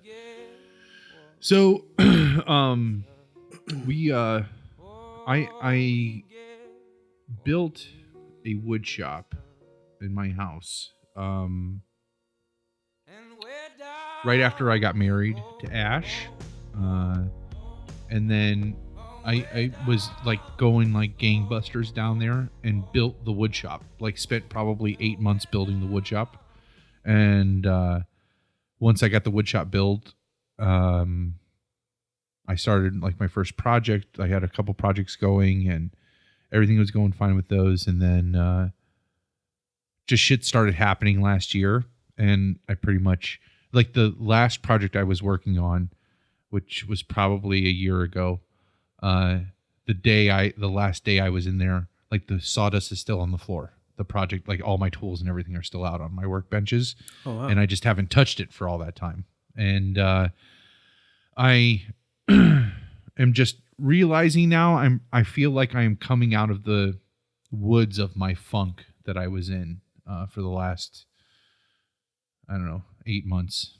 And I want to knock on wood on that because I don't want to be a little too optimistic, like overly optimistic, but I really feel like I'm getting out of this funk. And in the last couple weeks, I'm like, I need to get down there and I need to make something, and so that led to a resurgence of, I watch everything I've learned. I've learned my father was not a carpenter. I took 1 semester of shop in 8th grade. I did happen to help. I built my room in the basement back at the house in Rittman for the poker night room. Yeah, sure. Like I pretty much I did a lot of the work on that. I was told what to do, but I did a lot of the work. And then when I moved down here, I helped finish the basement that I ended up living in for a few years. So like that's all of my like woodworking experience. Like 8th grade, one semester of shop in 8th grade, and then those 2 times finishing a basement, right? And that was the extent of my experience. And so everything that I've learned from YouTube. And there's a handful of guys that I just really like their stuff. They care more about, you have to pay if you want to get their plans for the projects that they make. but they really go all out into. I know I'm biased because it's our podcast, but I really feel like the work that Moto does and the work that you do to maintain the social presence on Twitter, and that Moto does to like take the shit that we give him and makes it these amazing things that are just like awesome What'd to you say listen earlier to. off when we were in a break? Shinola, take shit and make it Shinola. Yeah. So It's gonna be a phrase for the podcast. Anyway, you're saying nice things about us. Go on. Yeah. So I know I'm biased, but I feel like we're a really good bargain for a entry level podcast. You know, we put there's a lot of work that goes into for something for free, right? Yeah. And it's the same thing with these videos of these, like, I get, nothing upsets me more than hearing somebody be like, I would totally do that if I just knew how. As they're like Facebooking shit on the supercomputer that can fit into their pocket. And I just want to be like, take your phone and bring up YouTube and just type what you're saying, what you want to know how to do. And I guarantee you there's at least 100 people that are trying to teach you how to do it for free. That they just like, it just means something to them to just put that video out there. And so there's Jimmy DeRista, he's the one that got me started. And then there's like, I think it's Matthias Wandel is his name, and I can't remember this third guy's name. But they're three of maybe 4 or 5 guys that their videos continually are recommended to me. I'll watch any project that sounds interesting, I'll watch it. But those guys always get recommended to me, to the point that I have since subscribed to all those 3 in particular. And I need to look and find that guy's name. But so I had this like super fan moment on this video that I will end up sending out, but it's so boring. Unless you're a woodworker, you probably wouldn't get it. But it's basically these 2 guys had made the same tool for their wood shops. They made their own versions of it. And they're 2 of my guys that I had been watching for almost 2 years now, watching their videos independent of each other. Mm-hmm. And I just happened to stumble upon a video where these 2 guys got together in the same wood shop and then put their tools like in a competition against each other. Oh, and cool. Just to watch, they are 2 of the most talented carpenter woodworkers I have ever seen in my entire life. And then just to watch the camaraderie, it's shit like that when I see it, I'm like, this is what the internet is supposed to be. Because those 2 guys were probably started their channels completely independent of each other, had no idea each other existed, just wanted to put their knowledge out into the YouTube community, the internet community, and somehow got connected with each other. And then like, it was like a super fan moment. It was like watching Batman show up in a Spider-Man comic book. You know what I mean? Like it was just like this, like these 2 worlds just coming together. And it was a really big like fanboy moment to just be like, and they were like ripping on each other and having a good time. And like just had this amazing camaraderie. And it was just, I don't know. It was just very heartwarming to me to see this. Cause it's like, I feel like that the internet's main, what it should be driving towards is just like the sharing of information and knowledge. And I think that there's like the future of education is tied up in that in some way. And just this information bank and building that. And there's really good like instructional YouTubers. They're really good because that's all they're trying to do is they just want to add to the knowledge bank. It's not like, yes, again, they charge for the plans for these things that, you know, all these different woodworking projects, but the plans are dirt cheap, and all the work that they put into making the amazing videos that go along with them, and then the plans on top of it, I'll pay the $12 to get those plans that I will then have for the rest of my life. You know what I mean? Like, So it was just, I'm really digging that right now because it really helped jumpstart this passion back into my wood shop and getting back down there. And I'm really anxious to get down there again and start working on making shit. That's awesome. What have you made some stuff before? Or this is still kind of a new enterprise. Well, I made my wood shop. That was like the big thing. So I made like all my. What does that mean? So you would work a wood shop. I built my workbenches, and I'm really proud of my workbenches. They're modular. They can be combined and reorganized in different ways to accommodate what project I'm working on. Oh, cool. My basement's really, really super small, and that's where my wood shop is. And I just bought a bunch more tools this last weekend that I don't know where I'm going to fit them. But it's like super small, and I needed workbenches that I could move around if I needed to. And so that's what I did. So those took a lot of time. I built a pinball machine. Oh yeah, I remember that passion of yours. Yeah, that's very cool. Can you share pictures of some of these things? Yeah. That'd be I can definitely do that. I mean, I just like to see it, but we might as well throw them up on the tweet machine.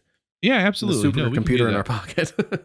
Yeah, the supercomputer's in our pocket. That's I just like the wealth of human knowledge is at your fingertips. If you're listening to us right now on a smartphone, if you're listening to us right now on a computer, I mean, some way you had to get this thing, right? If you got this thing that you're listening to right now, don't ever say, I wish I knew how to do this again. Like, take this moment moving forward. Commit to, you know what? Don't even for the rest of your life. I want you to commit to one day after hearing this right now, commit to, I'm not going to say for the next 24 hours, I wish I knew how to do this. And anytime you catch yourself getting ready to say that, I want you to type that into a Google search. How do you blank?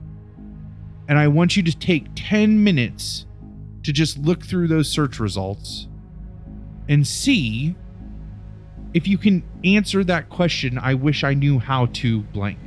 Because I guarantee you, again, there's at least 100 people right now on the internet that are dying to teach you how to do that thing you wish you knew how to do.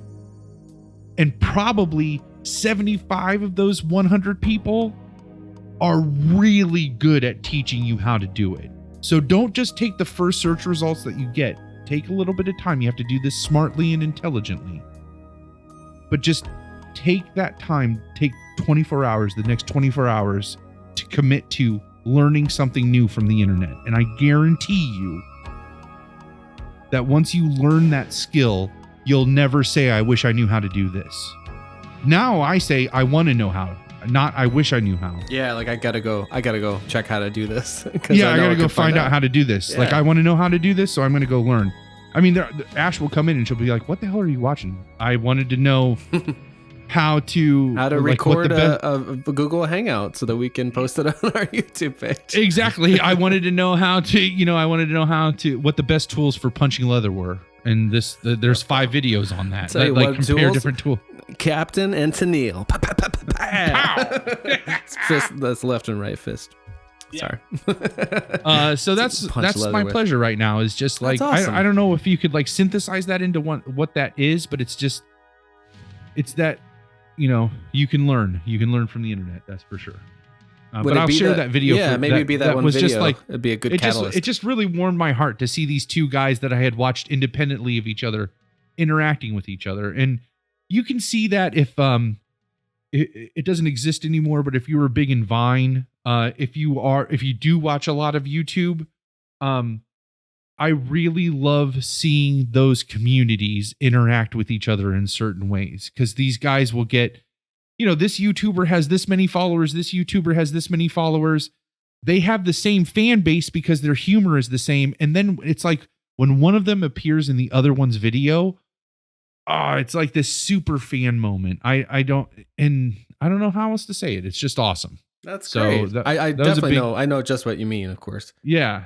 So I can't think of a good example myself. But yeah. I know there are a lot of them. Actually, the only one I could think of is just a single picture.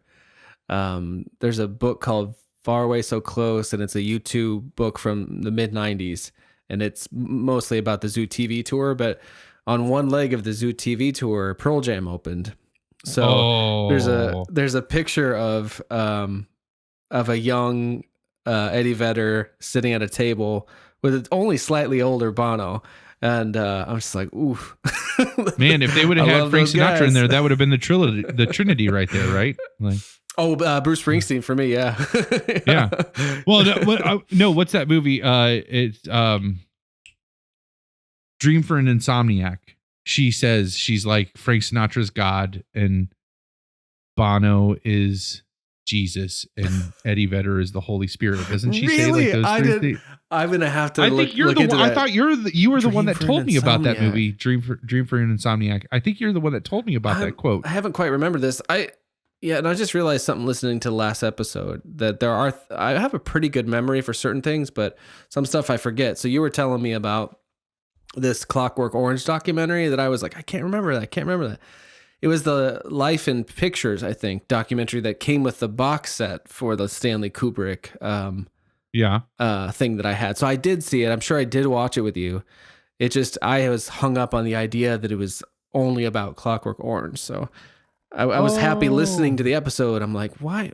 Maybe is there a whole section on the banning of A Clockwork Orange? Because I also it takes you through his whole career. It's like it's a long documentary. Because I found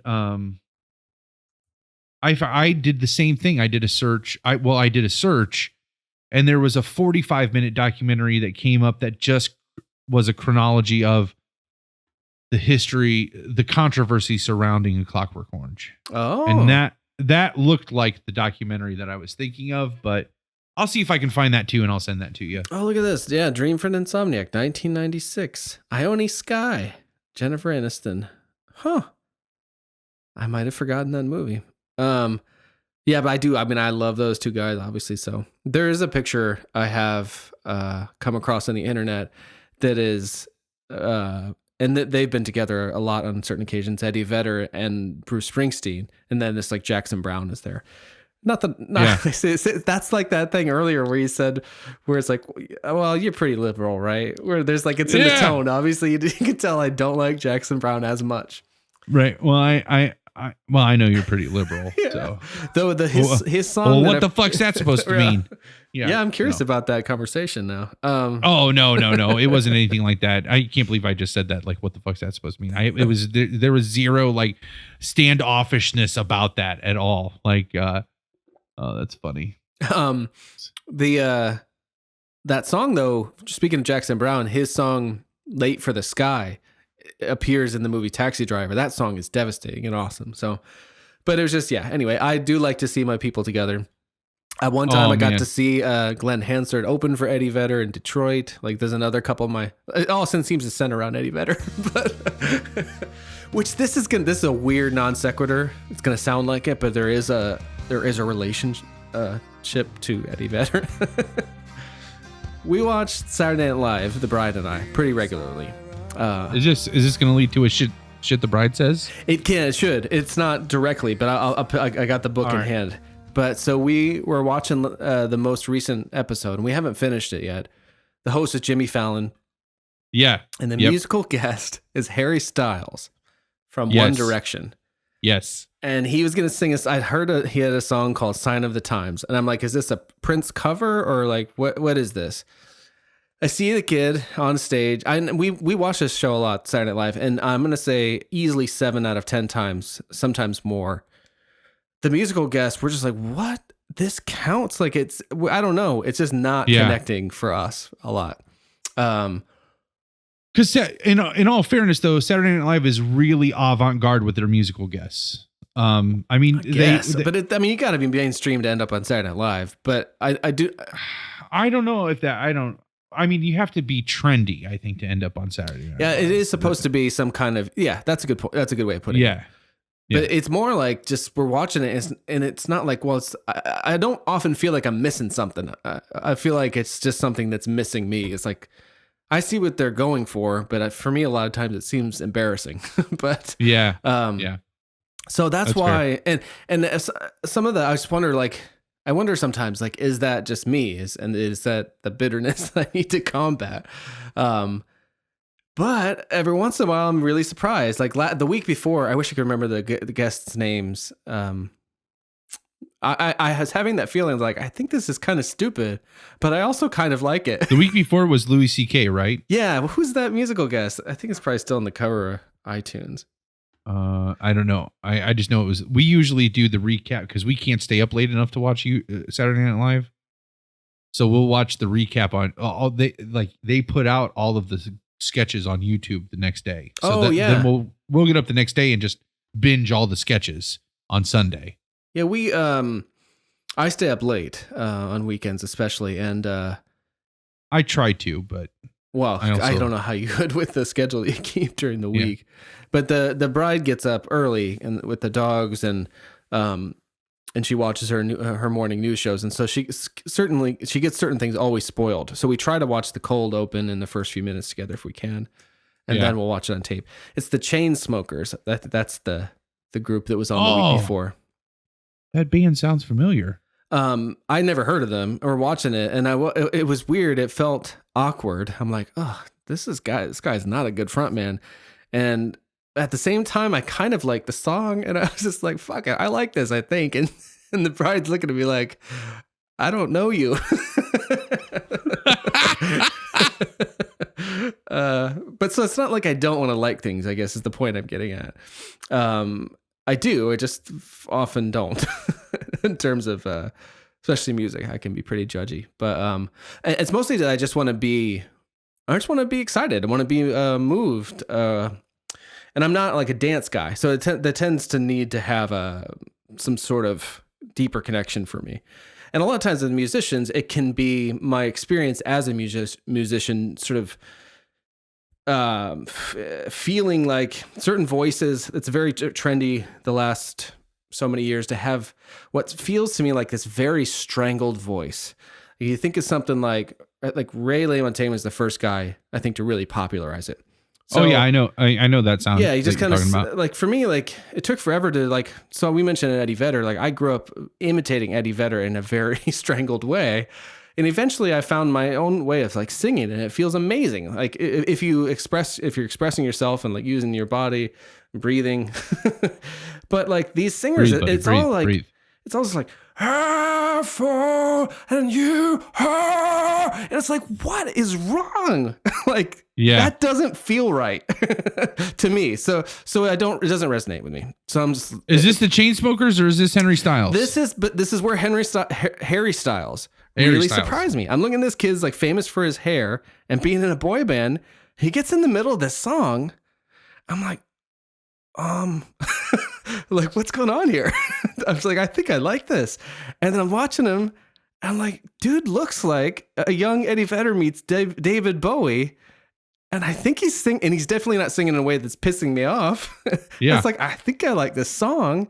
It gets to some parts, and he kind of sings out, and I'm like, oh my God. Like, this kid is kind of amazing. Yeah. So I actually thought all the sketches he was in, he was great in them. Oh, like I saw the one where he was Mick Jagger. I haven't gotten to the rest yet. So he was Mick Jagger in the one, and he's in a couple other ones that he does a pretty good job. I don't know where I was going with that. Oh, bitch, I had a good thought. It's fucking Harry Styles rocks. Yeah, Harry Styles rocks. I mean, who knew? What's funny is you mentioned Chainsmokers, and I was like, oh, that sounds familiar. So I just did a quick Google search, and I realized why they sound familiar. There's an amazing YouTube video where this guy was like, how every Chainsmoker song is written. So it's the last link in there, and basically he just like he nails it. It's a little long. It's like 4 minutes long, but he's like, okay, pick 3 keys. And he's like, he's like, for the verse, you're gonna do, that's your main note. And then you go one step up and then one step up from that.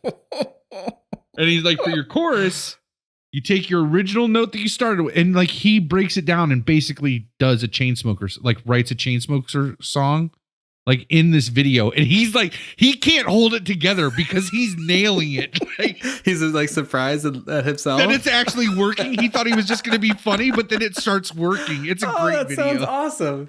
All right, we'll post that to the Twitter just because it'll be. We'll have to call it I the should YouTube wonder if episode. I wonder if I like a Chainsmoker song. Let me see. Like, what's their hit? I was the chorus goes like, "We go down together," something like that. Okay. That's enough, right? I can hear the rest in my head, but I can't. I actually know that song. We go down. We will all go down together. Something like that. Way down we go, go, go. Way down. Way down. Now Moto's gonna put that song in again. It's 3 or 4 episodes in a row. He's gonna play that song. Sometimes we put him in a tough Oh spot. my god, 'cause we're gonna get I fucking really- kicked. We're gonna get kicked off of iTunes. Everything, like sued, all this stuff for that goddamn Kaleo song. That's No, what we we're got gonna, like, no trouble for those. Only Danger Zone. And only on YouTube. Yeah. We put Moto in an awkward position sometimes because like I told him like don't put in the music there, but you were like, oh please. So I think he had to weigh out. It's like, well, Dave got to have his moment and hear it a cappella. Yeah. So I'll give Palmer his backing music. But man, hearing you just do it on your own like that and watching you bob around like Stevie Wonder was one of the highlights of a year. Our listeners missed out hearing the accompaniment. Sidebar. I was like, okay, let's just get a Chainsmoker song up to see if I like them before I put this video out about About how fun they of them. suck. And so the first thing that came up was Closer, Chainsmoker's Closer. And I am 12 seconds into a 4-minute and 20-second minute song. And I'm like, nope, we can make fun of them all we want to. 12 seconds. Like, it's just that breathy, like, it's like, that's not music. You don't do that in music. Like, it's you know what it is? It's the same thing as the Inception sound, how they started putting the Inception sound in like every trailer. Yeah, I know what you're talking about. Is that the first time it was heard in Inception? Yeah, Like that like Cracked has a really good video about that where they're just like, you know, that sound that they put in all the trailers and all that boing They really sound, do, you know. So speaking of chain smokers, you got your stats? Oh, good as segue. an ex chain smoker. I don't actually. Oh, that's right. It's my downstairs. phone is downstairs. I'll tweet it out as another. Hey, babe. Yeah. Grab my phone and open up my smoking stats and just tell me how long I've been not smoking. This is what's awesome when you live in a tiny apartment and you just have a conversation with your significant other on another floor, like they're next to you. And for those of you curious about Palmer's significant other, go back to our previous episode 19. Terrific appearance by like I was just gonna say, like, while she's looking that up, can I almost my Palmer pleasure for this episode was almost our show. Oh wow. And just because, like, you know how Moto salvaged like the last like 3 episodes that have been on the air, right. that have been released, 1, 2, 3, and then and like really pulled like saved our ass, like Shinola out of shit, man. Like Shinola. And I swear I'm not using that right. That's gonna have to be the episode title. But Shinola. But and then this last episode with her, that was just like, it was so good. Like I want to tell people now, like, go watch Get Out and then go listen to this episode of our podcast, because that's how, like, they should boom boom. There she is, the scholar, the legend. Thanks. Are you going to bed?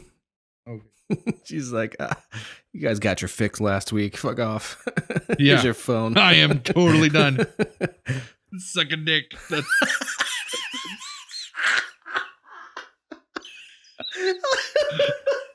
you take your damn podcast and suck a dick. I'm out of here. I want that to be another of the clips up front. Just me going suck a dick. The other one was dick related too. What? Yeah. It was like there was something to do with it weigh this much, or otherwise your dick would have fallen off or something. Oh, yeah, that's why I weigh 460 pounds, because if not, my dick would have dropped off in my 20s. Yeah. Oh man. Love Moto, I'm sure you'll use better judgment, but I was just imagining. That's gonna end up having its own. You know how he's got his go-tos for like death and stuff. Yeah, your dick's gonna end up anytime having my its own dick theme gets song. mentioned. Yeah. Oh my god. Yeah, Those actually, still make Moto- me laugh out loud. Like whenever like, you'll say something like "killed" and then I hear the cyborg music. Yeah. Wait, can I say something funny about that too? Is what like it was like 2 or 3 episodes after the cyborg episode, because cyborg was really like that was the pivot point for Moto, like really becoming like a staple of the Engaged, show, yeah. right? Yeah, like engaged with the editing and all that stuff. And so it was like 2 episodes after that, and Double D sends me a text. He's like, "Listen, I'm listening to this episode." He's like, "You got to talk to Moto because this music is kind of distracting." It's like, but it's only like 3 episodes in, so like none of those things had been established yet. Like there wasn't enough of them for it to be a pattern yet. Like to make that connection that he was like, but he already had that stuff, like the death, like that, the cyborg music. Anytime we talked about death, like he already had that all figured out by that 3rd episode. Oh yeah. and so now, like since then, I've gone back to Double D, and I'm like, are you hearing like why Moto was? He's like, "Oh yeah, I totally get it. It's worth it." Like it's so. I actually shared a bunch of soundtracks with him because on the one of the ones that was messed up, I did a bunch of work on to help at least like so that he didn't have to put it together. I just had to make it sound decent. And I don't know if he just like felt like he had extra time on his hands or what, but that one had the most wall to wall like sound references. Yeah. And I was just like, what would this guy do if he had unlimited like this at his arm's reach? So I gave him a bunch, but then I instantly found myself regretting it. I was like, well, I want it always to be the blood sport like music when we talk about I want him to like, because I thought about just starting to gather like sound effects and movie quotes, like just isolating those things and just dropping them in a folder that he can just like start using. Yeah, you know? that's essentially what I do with movie soundtracks. And yeah, I think he might. I mean, it's nice, I guess, to have if you want it. And he did some cool stuff in the last one where I could tell, oh, that's a new. But thank God he stuck to his original like instincts about if we start bromancing out, it's like it's like the friendship theme or whatever from Bloodsport. It's so great. Oh, he does such a great job. I want an Ash quote from Dawn of the Dead anytime we mention Ash. Like That's my girl. You know, Don't touch her again. Oh, not Dawn of the Dead. Like Jesus. You have to pick one up. Yes, you referred to one of the Evil Dead movies as Dawn of the Dead, and it was at that moment that I decided that Long Walk Short Drink episode 20 was just that was the deciding factor that your podcast was not for me. So your podcast is definitely shit and not Shinola. And not Shinola. All right, smoking stacks. Yeah. So I have not been a smoker for 288 days, 13 hours, and 18 minutes at the time of this recording. I have added 19 days, 18 hours, 11 minutes, and 30 seconds onto my life. I have saved $1,471.63, and I have not smoked 4,905 cigarettes. This is where you're heading.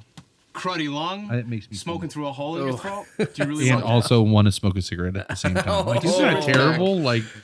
And try some it's gum so, instead. Logan and I talked about that because I used to always smoke with Logan. Snick. Like, Oh, yeah. really? Yeah, like Logan is like whenever I came around and he's like, "Hey, you still smoke?" Yes. Awesome. Can I have one? And then we would smoke. Yes. And I told him, like, when he came to the bar today, because we had a beer after work, when he showed up, the first thing that I thought, I was like, I bet Logan's got cigarettes. Oh. And when I told him that, he was like, I thought the same thing when I saw you, because he quit smoking too. He hasn't smoked in like 2 years. I didn't realize he smoked that often. He said he smoked a lot when he would work, like when you know. That makes sense. Yeah. Yeah. So, and really only then. So he said every now and then he still will go get like one of the like e-cigarettes or whatever, like the $10 deals you can get at the gas station every now and then, but he quit smoking too. But he said the same thing. He's like, as soon as I saw you, I was like, oh man, I bet Palmer's got some cigarettes. Isn't that just, that's so fucked up. Especially since he now listens to the podcast. Yeah, exactly. Oh no, and he knew, like, yeah, and he said that too. He's like, I've been listening. I know that you've been quit. So, awesome. What's your share? The bride said so, because you were going. I picked some out. Yeah, we had some tie-ins. Okay, Yeah. so let's see. Shit the Bride Says features selections from the clandestine Twitter page I started in 2010 to document the things my wife says that make me laugh so hard I have to stop everything and preserve them. She, of course, denies any and all association with the Twitter page from which these quotes are read. However, as the editor of said page, I can assure you, everything repeated here was most certainly said by the bride. So this one is from, I think we're getting really close to where, no, not quite yet. It's still a bunch of catch-up things. I think I just kept track of quotes for quite a while without posting them anywhere.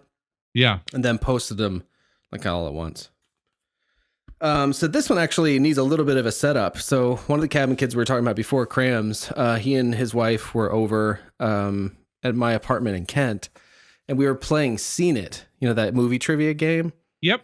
And so Crams' wife is to generalize her profession without hopefully being too specific, she's a librarian, and she's a very quiet, soft-spoken person, very just kind of petite lady. Like it's perfect that she's a librarian. She is a librarian. Yeah, if you like picture you just say she's a librarian, and Yeah. that's a great. Yeah, But don't picture the like librarian 3 years from retirement when you were in elementary school. Like picture in our age, like mid 30. Is that how old she is? Right?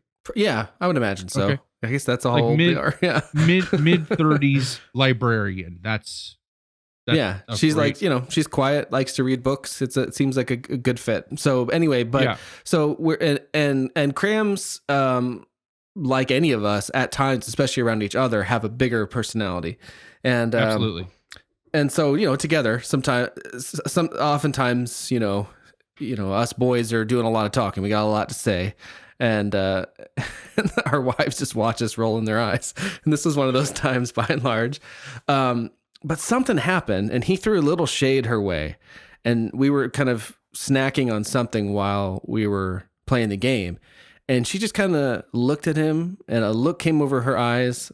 And then she whacked him in the temple with her fork. Just like, it wasn't like uncomfortable to be around. It was just like, hey, you fucko, watch it. Fucko. Like, she didn't say anything. It was just like, it was more funny than anything else. It wasn't like, oh shit, we're watching something real. Right. But the bride and I lost it because if you're this kind of quiet librarian and your husband's being boisterous and with his buddy, and then suddenly he says something you don't like, and you just quietly reach out, whack him in the temple. So back into play. That became like just like a thing within our, the bride of my life. So the first shit the bride says is a take on that moment. All right. Where she says, I'm going to take this glass and crack you in the temple. Temple crack. And then the next one here involves Neil Patrick Harris. He came up. Ooh. This is all 2011. Yeah, NPH. Yep, and that's what it says. Re-NPH. I would shake his hand, and then I would grab it and lick it. He would he would tell people about so imagine the first time I heard this. That's why I have to type these things out. I would shake his hand, and then I would grab it and lick it. He would tell people about it later. He'd be like, there's this crazy woman once, and then I would become folklore.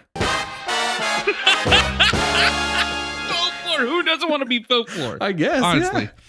Yeah. And then this one is, you remember that scene in the sketch in Saturday Night Live where Andy Samberg would be Mark Wahlberg, and he'd be like in a farm, and he'd talking to chickens like, now I'm gonna go talk to this goat. It's like, hey, yes, go, right? yes, yeah. And he'd be like talking to like this kind of exaggerated Boston accent. And at the end of talking to an animal that's not talking back, he'd be like, say hi to your mother for me. And he'd move on. So this is the take on that. Where in that voice, she goes, just out of nowhere, this has no context. Go fuck your mother for me.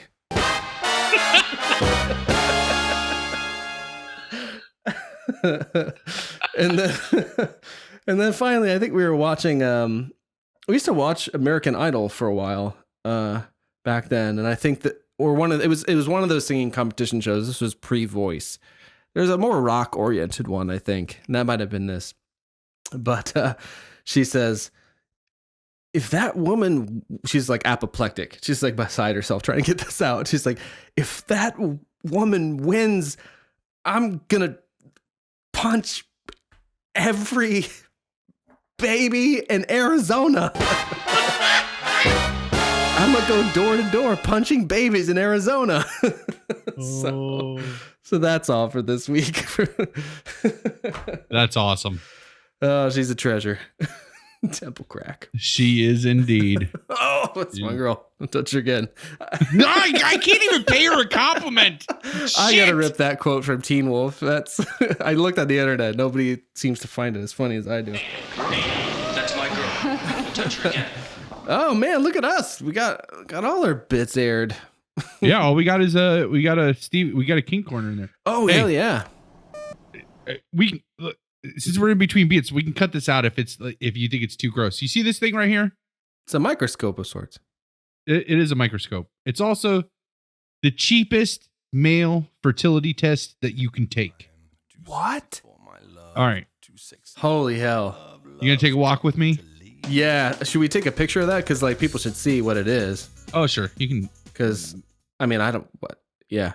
Hold it up kind of by your head so people get a sense of the size. There we go. Yeah, it's just this was $9 on Amazon. Okay. So tell me the story of how you got this thing.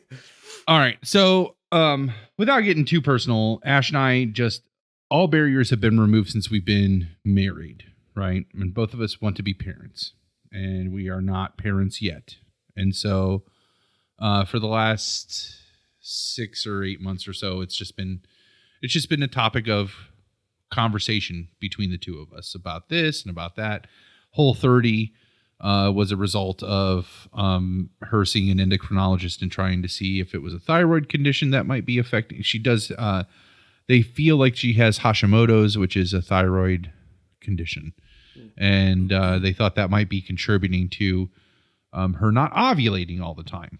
And so even though she cycles, it doesn't mean she necessarily is releasing an egg every time. And that could be contributing to it. And so in amidst all of that conversation, it just came up. She was like, have you ever thought you've dated a lot of girls? Not a lot. You've dated girls. Yes. You've had sex with most of them. Yes. None of them ever got pregnant. Right. Well, have you thought that maybe the reason we haven't got pregnant is because you don't have sperm? And I was like, well, you know what? That thought had crossed my mind a couple times, and I thought we would wait until we saw what the results of the endocrinologist were. But you're right. I mean, it's only fair like that. It takes two to tango, right? So we should probably consider us. And so unbeknownst to her, like I order the $9 microscope. She thinks that ultimately we're going to end up at a fertility clinic and I'm going to give a sperm sample to test that. Right. And I think the way the conversation went, that's what to the microscope. Because I'm getting there. This is a long walk, short drink. All right. Is this your first episode? I thought you were just glossing over the fact that your solution was a microscope. No. And so, I took high school biology. Thank you, Mrs. Sabo. Where I learned how to use a microscope. I learned how to use a microscope in 7th grade. Also, and thank you, Mr. Trogdon. Oh, and nice. So, yeah. Hashtag stupid acting. Yeah. And so I do again.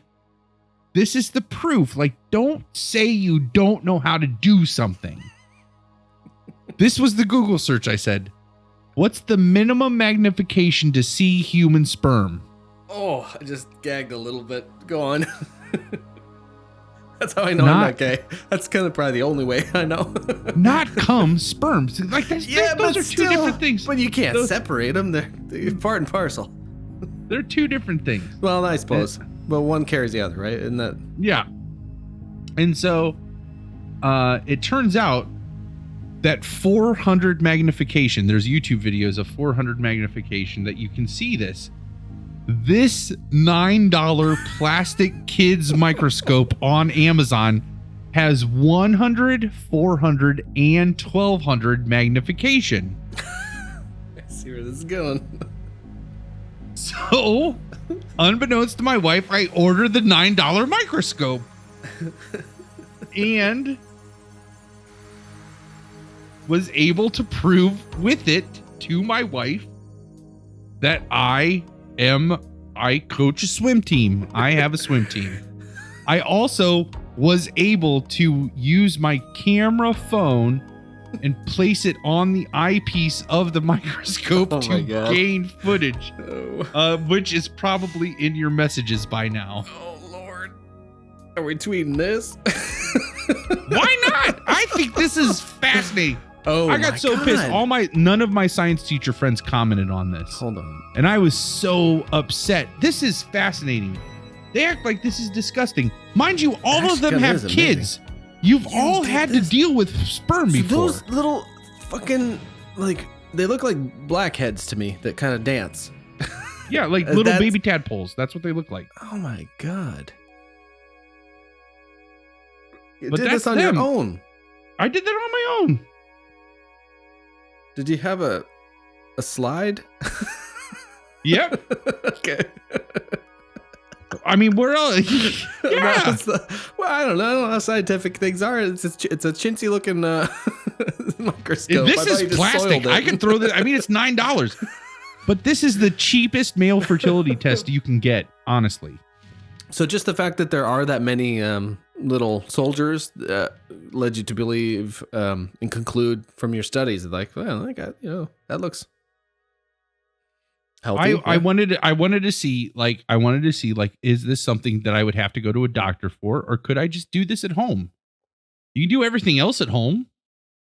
And so I mean, this thing, I would not want to try to cure a disease with this microscope. It is a piece of shit. But as an initial diagnostic, not a bad place to start. Very, very industrious. Yeah. So, I mean, at least I know that I don't know like how viable they are, but they're moving around and they're there. So, yeah. That's awesome. So, let's take a pee break. You want to do that? Yeah, always. I really need to. It's like, I mean, we've been recording. I was actually surprised that we've gone 2 hours and you haven't peed yet. So yeah, I need to pee. If we make it to where I have to pee, you really. Oh yeah, I'm doing okay, but I do need to go. So let's do that. Okay, I'm coming and then back. We'll come back. We'll do a King Corner and then we'll wrap it up. I like it. Good work. Right. Awesome. Hey, Palmer here. I just wanted to let you know that Dave and I are getting ready to start the book club reading of Stephen King's The Dead Zone, and we want you to join us. This is an audience participation opportunity, and the more interaction we get, the better the book club is going to be, honestly. How, you ask, can you participate with a podcast that's pre-recorded? All I can say right now is don't worry your pretty little head about that. We'll get that all figured out. Here's all you really need to worry about for the time being. First, keep listening to Long Walk Short Drink, which should be easy because we're sure you love it. I mean, this is the greatest podcast ever recorded, so it's a no-brainer. That is going to be the first place that you're going to hear any updates on the book club. Second, you should be following us on Twitter, another no-brainer. Who doesn't want Long Walk Short Drink on their Twitter feed? You can find us there at LWSD Pod. We'll be sure to send out any important updates there as well. Third, you do need to procure a copy of The Dead Zone by Stephen King through any means necessary. Amazon, eBay, the library, your CD Underground Stephen King book dealer, because everybody has one of those. It doesn't matter if it's on a Kindle, a physical copy, or an audiobook, which, by the way, the audiobook's about to get re-released on audibles.com, and it's going to be read by James Franco. I'm sure that's the way I'm going to listen to it. I think that's how Dave's probably going to go through it as well. So you might want to check that out. Fourth, don't start reading it until we give out the first assignment. We'll do that when episode 22 launches on May 16th. The first discussion will be during episode 23, which will air on May 23rd, 2017. Remember, episode 23 on May 23rd is when it starts. We are planning on covering the book over 4 episodes, and then a 5th episode where we'll talk about the movie and the Revival television series. Until then, keep rocking, and don't take any shit from the machine. This machine just called me an asshole. Thanks for listening.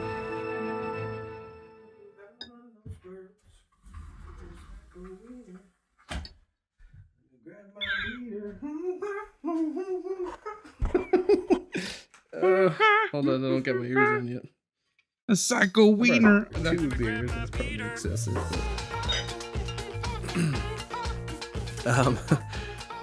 I brought out a beer I still have left that I don't like. That's what happened. I usually drink Surly Furious, and that's a hoppy beer. And this one is Extra Citra Pale Ale. So I thought it was going to be like extra awesome.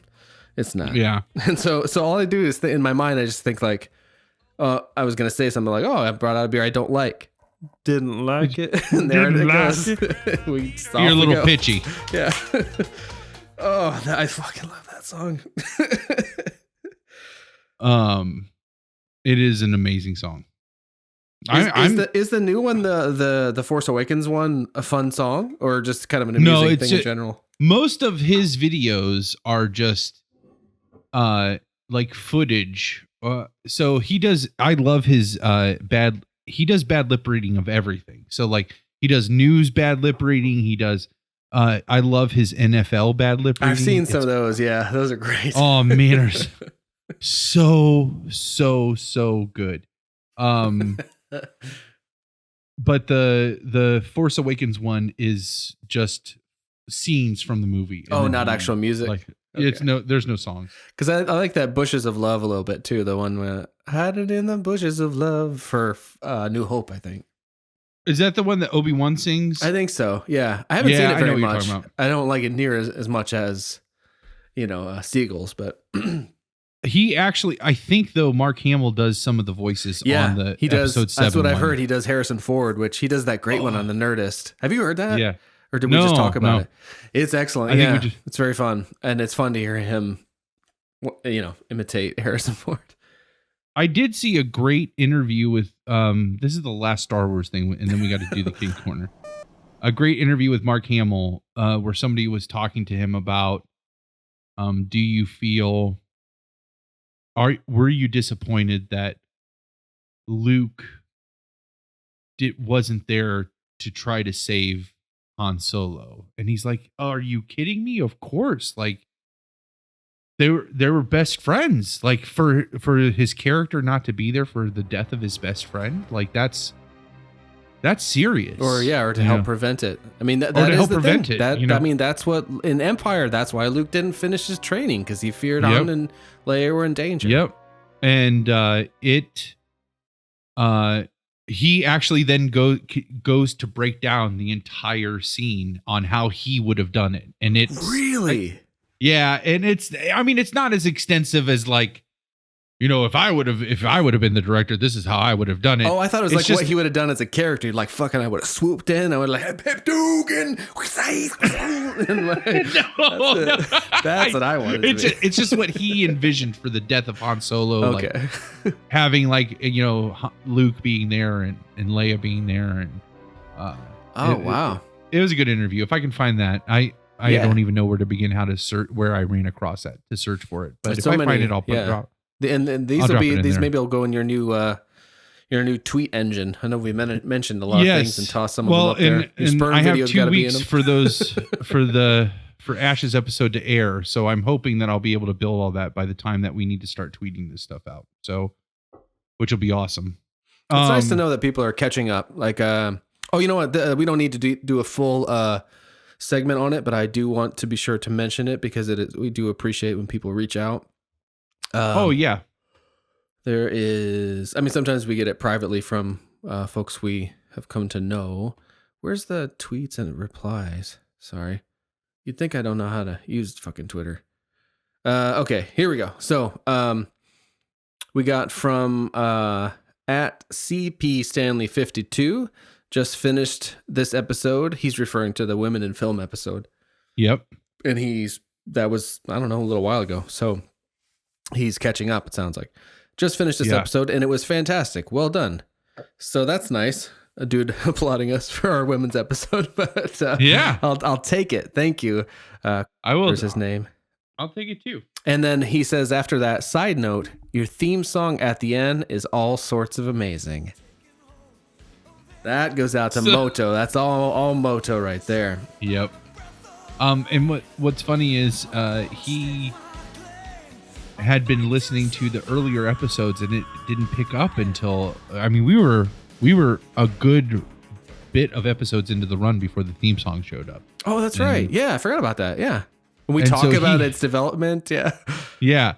And so he had started listening to the earlier episodes, and then his wife wanted to listen to, I'm probably totally breaking the spell that you're trying to create about the listener feedback by like, oh yeah, I know who that is, and he gave me the whole story. No, it doesn't matter. Some people we do know somehow, and I think most, but I don't care. I mean, it's amazing to be able to interact with the people in our lives through something we made. You know, that's my dream. So I don't care. I think it's great too to have this extra knowledge.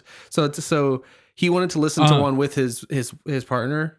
So they have to commute. Her family is they live in Columbus and her family is from Youngstown, and so they have a drive. That's a haul. That's about a 3-hour haul, and that's a long walk, short drink. That's a long walk, short drink. That's an episode of Long Walk, Short Drink, and that's exactly what. And what's funny is he's like, we just got to Youngstown, and you guys finally started talking about women in film. No way. Come on. I don't think they started listening right in Columbus. I think they started listening at some point during the drive. But he's like, we drove for like an hour, and we were an hour into the episode, and you just started talking about women in film. And I was like, we live up to our namesake, man. What can I say? It is so perfect. Like how that worked out. So gives us all kinds of license. His wife wanted to jump to the women in film. She thought that would be a good one that she wanted to listen to on the ride. So he skipped up to that. So it was such a treat for him to, because at first he was like, oh man, that theme song at the end, that cracked me up. That fit so perfect. And I thought Moto had re-recorded a version of the theme song for the ending. Oh, like to make it different somehow? To make it fit for the women in film episode, that I just didn't hear it when I listened to the episode. Because, once it starts, once it gets to the end and that starts playing and we do the sign off, and then that's usually when the long walk or a short drink. Yes. Long walk, fucking short drink. Like that. That's what you fucking do. You got to raise your fists and rock it out. Yeah. So like Harry Styles. By the time that kicks in, like I'm usually like, okay. And I thought, oh shit, if I missed that, like that's shitty that I didn't even comment that Moto like re-recorded this thing. And then it finally dawned on me that he just had never heard it before. Oh, that's right. So it was totally new to him. Well, do you hear? Yeah, you should listen to the end because Moto always tosses something in there. After the song, there's 5 different and previews I usually for the do. next. It's just it's like when I hear the theme song, I still like I always hear, and this is funny that this is finally when it's catching up because I listen on Stitcher. Me too. You turned me on to Stitcher, and another friend of mine turned me on to Stitcher, and I resuming episode like that. Oh that, yeah. Do you get ads sometimes for us? I'm not sure if you. I don't get ads for us. I get ads because I'm just listening. I only listen to us. I don't listen to anything else.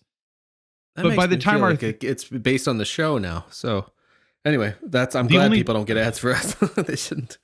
The only time usually by the time I hear the theme song kicking in, I'm listening at work. That's when majority of the time when I'll listen. And so by the time the theme song kicks in at the end, I'm like tuned out and I don't realize it until like starting similar episode or similar podcast or whatever she says, and I'm like, oh shit, like it's over. So but I do usually hear those bumpers that Moto puts on. Moto, please keep doing that. But thank you, CP Stanley 52 for that. And or Stan the Man, does he say Stan the Man?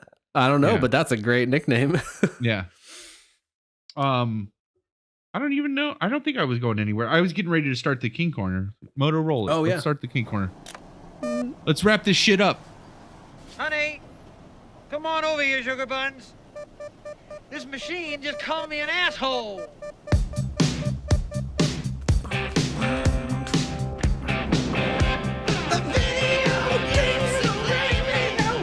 Sorry. Asshole. I spent a lot of time with Stephen King yesterday. You did? Yeah, I worked doing what? Just sorry, I had to go someplace with that. Just jerking off. Do you want a microscope to see if you have sperm? Oh, I'm sure. I was listening to Stephen King, so I'm sure it was like loaded. But spermy. Oh god. But why? No. I have no line. I'm sorry. What? Oh no, but I was finishing up. My day job is not usually too deadline driven, but this time of year, at least the last few years, it has been. So I was in this last stage where I was going through and color correcting things, and I didn't have to listen to what was being said at all. And so I went back to our YouTube page, the videos mentioned on the show playlist, and listened to started with the conversation with the writer of Game of Thrones. George R.R. Martin. Yeah. George R.R. Martin and Stephen King. Yes. And then I just kept listening to these kinds of talks that he's given for hours on end. It was really fun. And I got to know some of his bits, like his go-tos. Yeah. One involving Springsteen, which is fun. But I learned also where Richard Bachman came from. Have you heard that? Did he talk? No. Yeah. He like says the flat name out. itself, or just like who the person, like where the idea for Bachman came from. The name itself. I'll have to go. I don't want to share another link because I can't think. I think it's like he wanted to use his father-in-law's name or something. There was a specific name he wanted to use that he couldn't for some reason. Because someone had already traced the copyright, I think, something like that. Oh, got it. Okay. And they're like, you got to change what it is. And he was reading a Richard Stark novel, I guess, and listening to Bachman Turner Overdrive. Oh, that's awesome. And what's funny too is in the Rage book, there is a thing where the character was reading a Richard Stark novel. There was that thing about an author using a pseudonym. I think Richard Stark uses a pseudonym. Like he wrote a series of detective novels under a pseudonym. Isn't that what it is? Something like that in the book too. But I thought it was a commentary on him having chosen this other name for this other writer, for this darker stories. But really what it was exactly what you said. He said this explicitly, that it was an economic thing, and that this publisher felt he was saturating the market, so they had to distinguish. And but that's how he arrived with the name, he said. So that was very charming. But yeah, I heard him talk tons yesterday. It was really fun. I was listening literally, like, I left work at midnight, I think. And Richard, FYI, just to cut him, not to like cut you off, but just so we don't get too far before the geeks say, actually, Richard Stark was the pseudonym of Donald E. Westlake. I was hoping you found what name he wanted to use. No, I have that. I'll share it with you. Maybe it's the origin. So the George R.R. Martin interview, the only piece of that I saw was the "How the fuck do you write so fast?" Oh, that's a very, very end too. Yeah. Yeah, and he was 6 pages at that point instead of the 10 he talks about. Oh, really? 6 pages a day. Well, maybe I just misquoted him. I am wrong. No, because that's completely right. Because I listened to On Writing recently, and it used to be 10 pages, I'm pretty sure. And now by that point, more recently, it was 6. Are you fucking kidding me? I'm right all the time, and I'm wrong a lot of the time. I just happen to be right a lot with you. I just heard you say I am wrong a lot of the time. I am wrong a lot of the time. I have admitting when I'm wrong. Don't air our shit on my podcast. Outstanding. Yeah. There's Ash, everybody. Yeah. Peanut gallery. Peanut fucking gallery. Shut up. She's like, I fucking own your podcast. It's my podcast now. She's like, and your dick wouldn't have dropped off in the 20s because you were saving it for me, you son of a bitch. Yeah. Yeah. I did find where he says what the name is. Let me just Moto cut this out real quick, but I'll be able to tell you in a second. Door. I don't think she's really mad. Can you text Ash and butter up to her? That's my fucking wife. Can you flirt with her so she's not mad at me? That's my girl. Don't touch her again. Makes me like, what the fuck? Yeah. She's like, my husband has low sperm count. Let's do this. But I don't. I have video proof that I don't. Oh man. So let me tell you what the name is here. Hold on just a second. I'll be able to tell you in like less than 30 seconds. I'm going to shut up. I have to listen. Paperback novel by Richard Stark and Bachman Turner Overdrive. Pretty good. So sorry. Name Guy Pillsbury. Guy Pillsbury. Guy Pillsbury was going to be the name that he was going to use for a pseudonym and couldn't. And then his publisher called. I think I have heard that before, actually. And I just didn't want to keep you waiting too much, but he did say what it was, and I feel like maybe it was his father-in-law's name or something. And I'm so glad because Guy Pillsbury sounds so much worse than Richard Bachman. There's something about that name that's just like it is shrouded. That name to me sounds shrouded in mystery.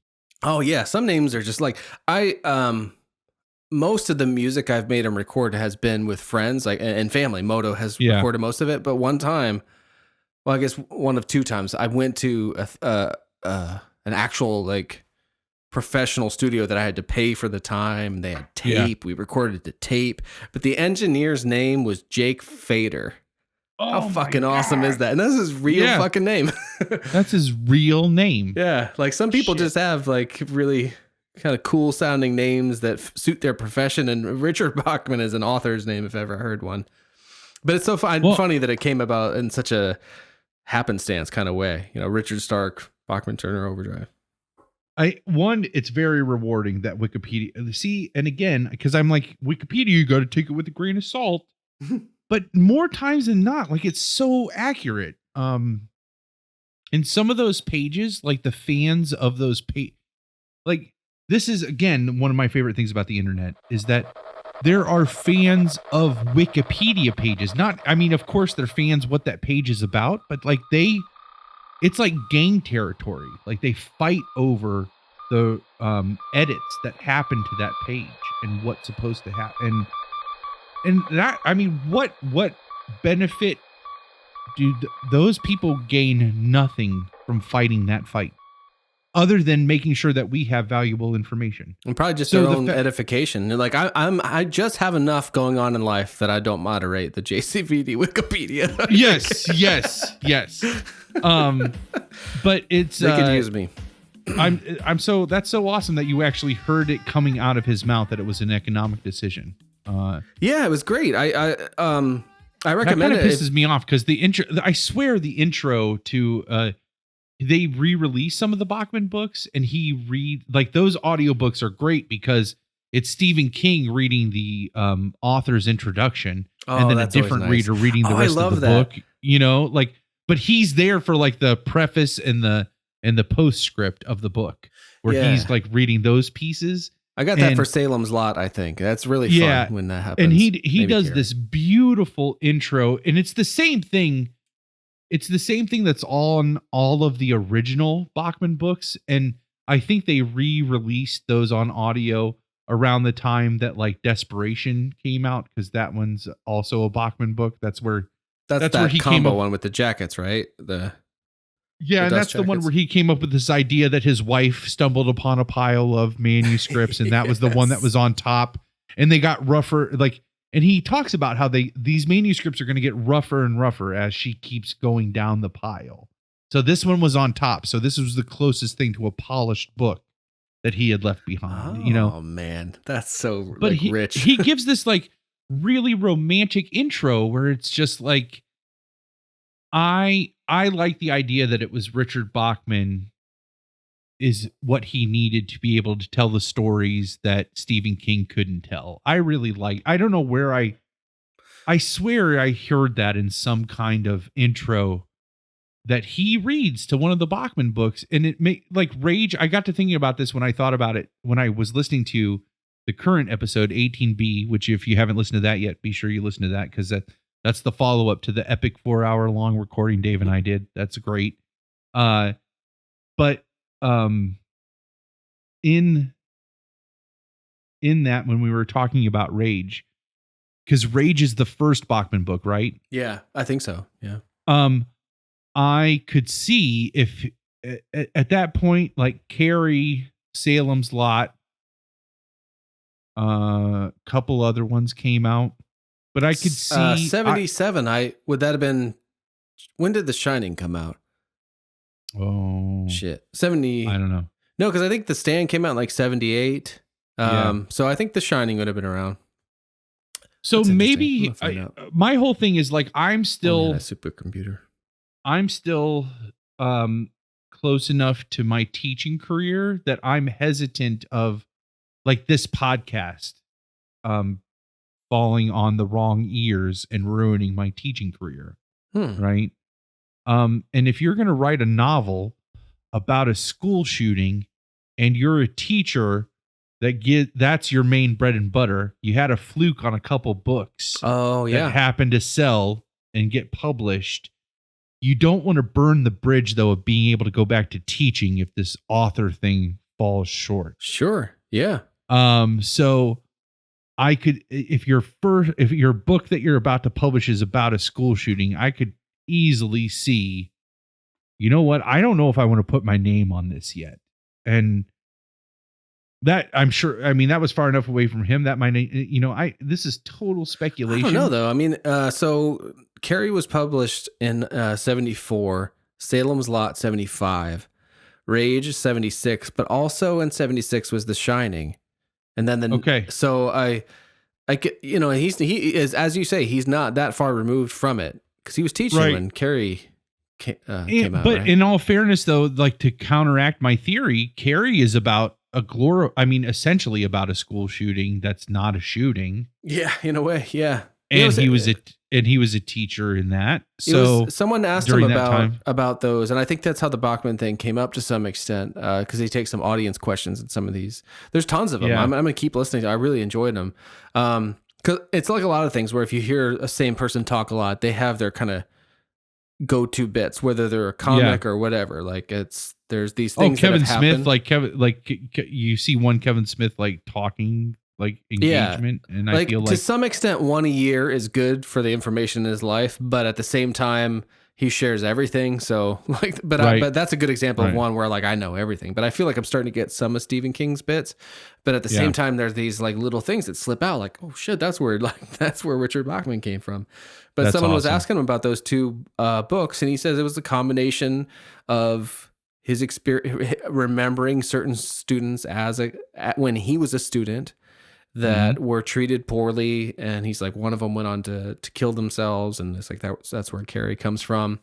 Yep. He didn't say where Rage came from exactly, but he also said that when he came to write Carrie, it was a combination of remembering that, then finding himself on the other side of the equation as a teacher and observing the students, and then hearing an article about telekinesis and how it's very likely to, or how at the time it's, it seemed like a possible vessel for it would be teenage girls. He's like, so I took those three things, and there's Carrie. But yeah, you're right. He's pretty near to all of it. You know what I would say too, though, is that I think it's probably both. I think it happened in an economic way initially, and then once he knew that was how the flow of his kind of creative work could be channeled into that. So it's like, I can just keep working, but if it's too much for this one thing, because I'm sure, I don't know how it works. I mean, I can only speak from writing songs. I always think about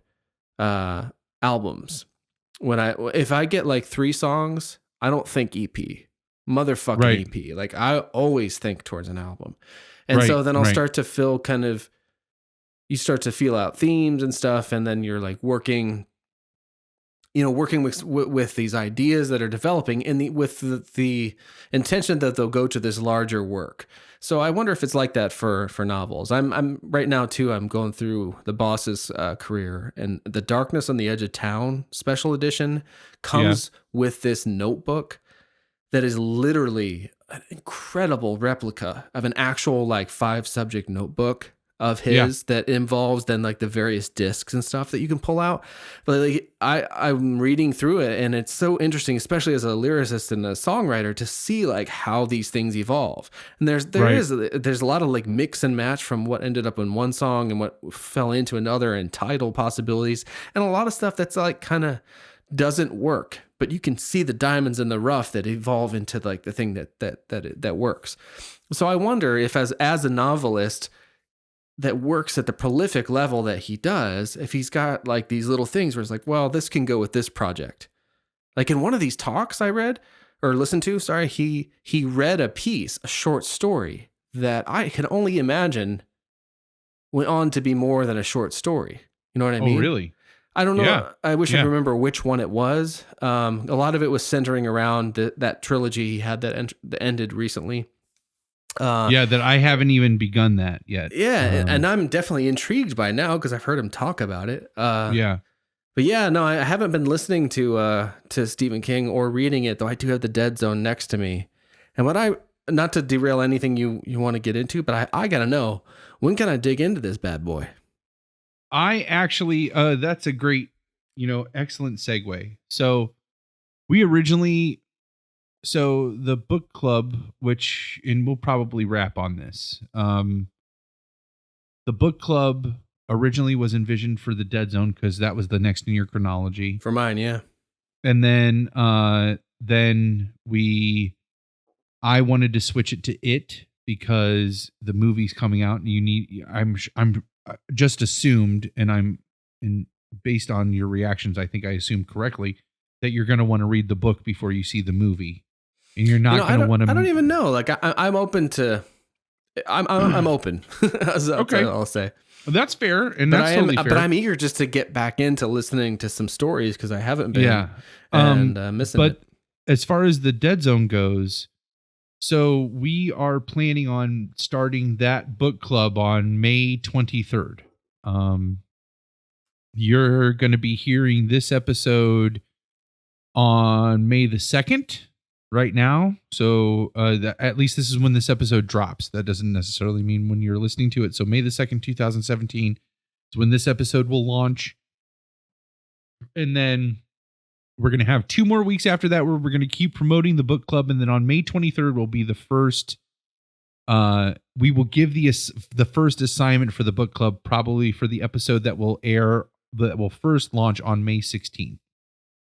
And then on May 23rd, our King Corner will I would assume too that our book club would take the place of King Corner. Do you feel that way? Yeah. And I think to some extent, like maybe they can share the title. Somehow that's not I didn't find, there are like Stephen King podcasts and all that stuff. And I haven't casually encountered something called the King Corner. So it's just as a way of categorizing things and that no one else is using. Maybe we can, I don't know. Well, could you mention like possibly extending it to books beyond Stephen King? So we'll just see how that evolves. We could do, we'll see how that happens. But I'm okay. Like then the last episode with Ash, we talked about going back to the Dead Zone. So today, actually on my commute to work, I realized that we need to start, we should be ahead of the game.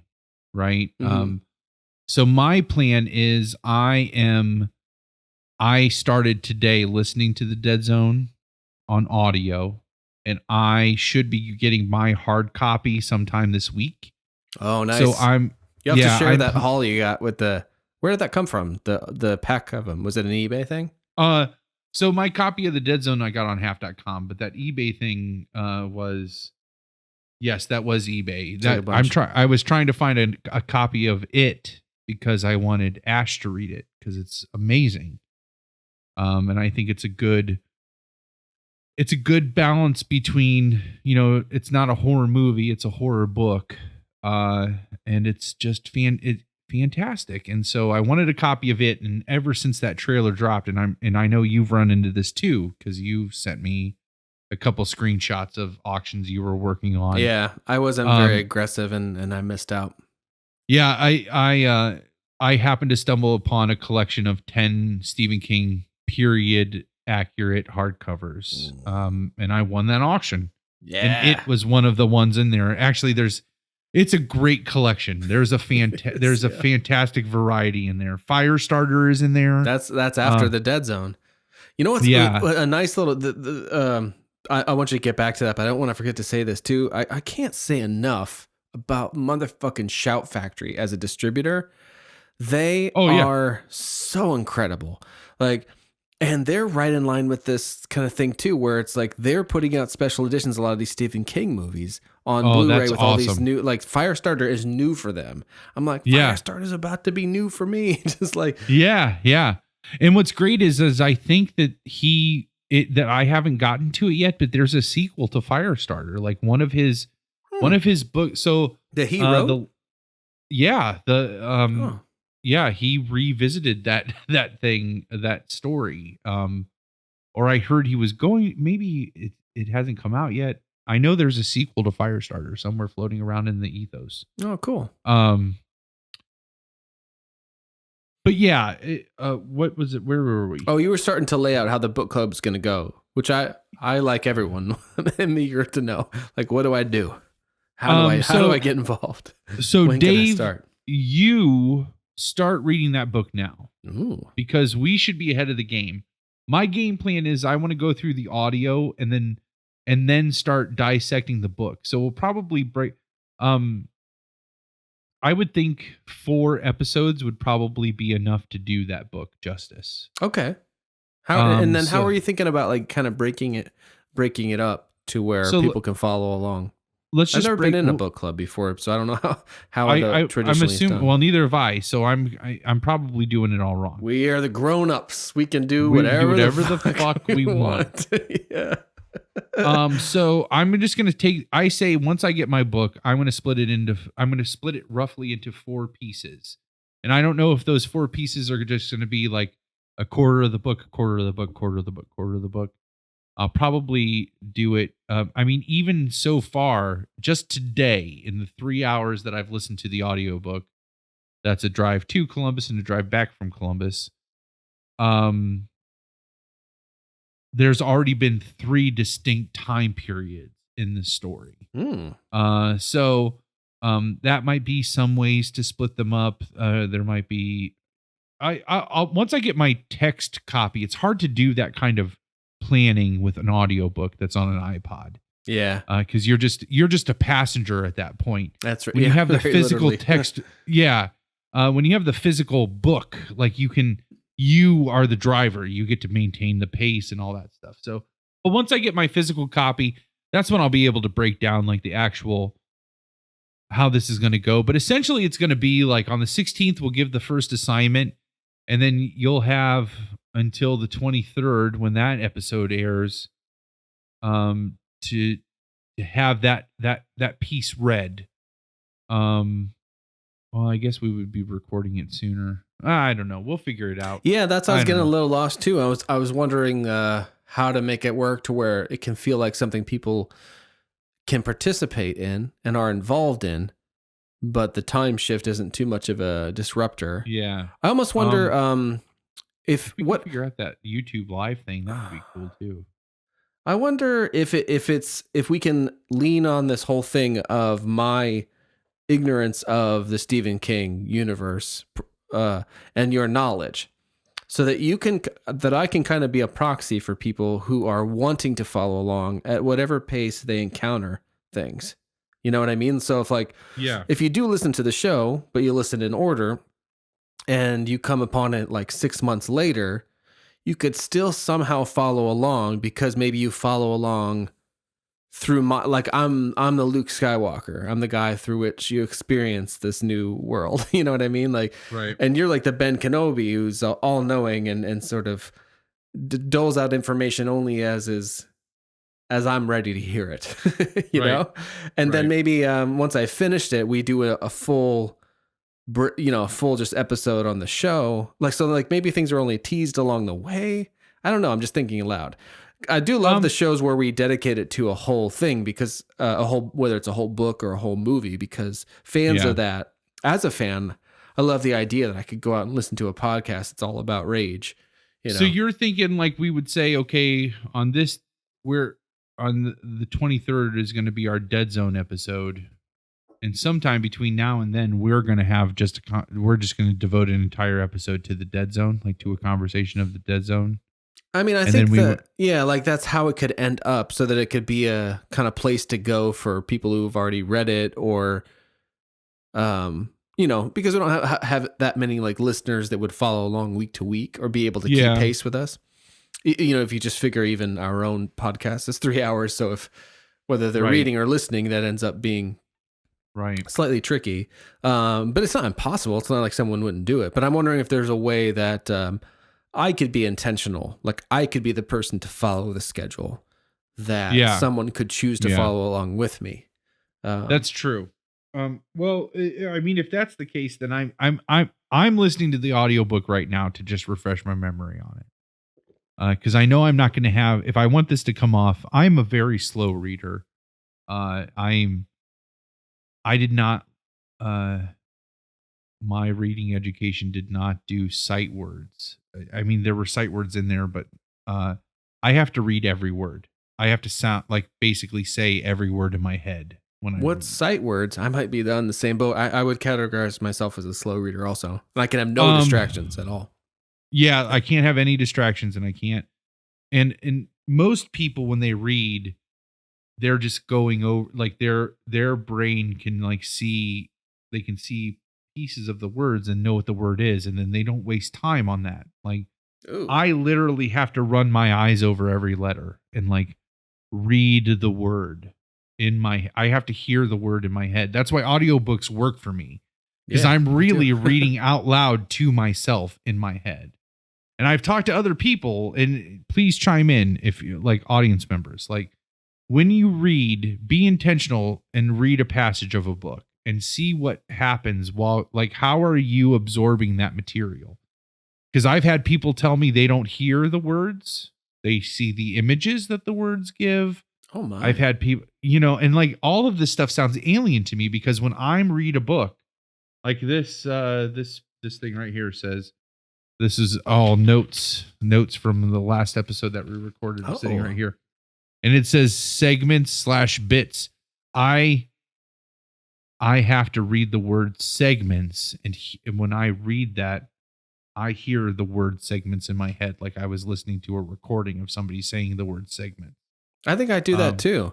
I fall prey to that thing where you find that you've been looking at a page for a while, but like, oh shit, I just read that paragraph like 17 times. Yeah. I do that. I do where like, do you do this where you realize you read 10 pages and you couldn't, your eyes looked at every word over those 10 pages, but you couldn't tell what one of those words were. Yeah, that definitely happens. That's like, the audiobooks are made for us. Yep. Oh, that drives me nuts. Yeah. Where it's like, I can remember physically looking at every word. I can remember physically turning the pages. But then there's a point where I come back and I'm like, I didn't hear one word of those. Like I looked at each one, but I didn't hear it. And so therefore I didn't get it. And then and then it's like, I have to go back and like find where the last thing I remember, Oh, that pisses me off. I'm just like a really meticulous reader, and it is frustrating. So I'm about to, in a couple of days from when we're recording this, I'll be having a surgery and plan to have a week at home during which to recover, to where I might actually be able to, I have the audio recording that you helped me get a hold of, but I might actually be able to read some of this on the page, which is exciting. Also, by the time this comes out, the new audio edition will be available. I'm curious who's narrating that. I wonder if I can find out. Yeah, because that is one thing I can say is I hope it is a new audio edition and not just they finally procured the rights, like Audible got the rights. I think it's new because I could not find it anywhere. I couldn't find it on iTunes, Amazon, library system. I wasn't coming up with anything. because the narrator for the version that I shared is absolutely. Oh my God. Hold on a second. You're never going to guess who's narrating this, but there's no way I'm not listening to this version. It's James fucking Franco. Are you serious? I just watched 127 hours like 3 days ago. What'd you think of it? Oh, I fucking loved it. Of Yeah. course. It's so good. Oh my God. It comes out on April 25th. Shit. That's going to have to happen. Oh my God. That's so exciting. Yeah. Oh. You know what's funny is like, because James Franco plays the main character in the Hulu adaptation of 11/22/63. Does that have a connection to the Dead Zone?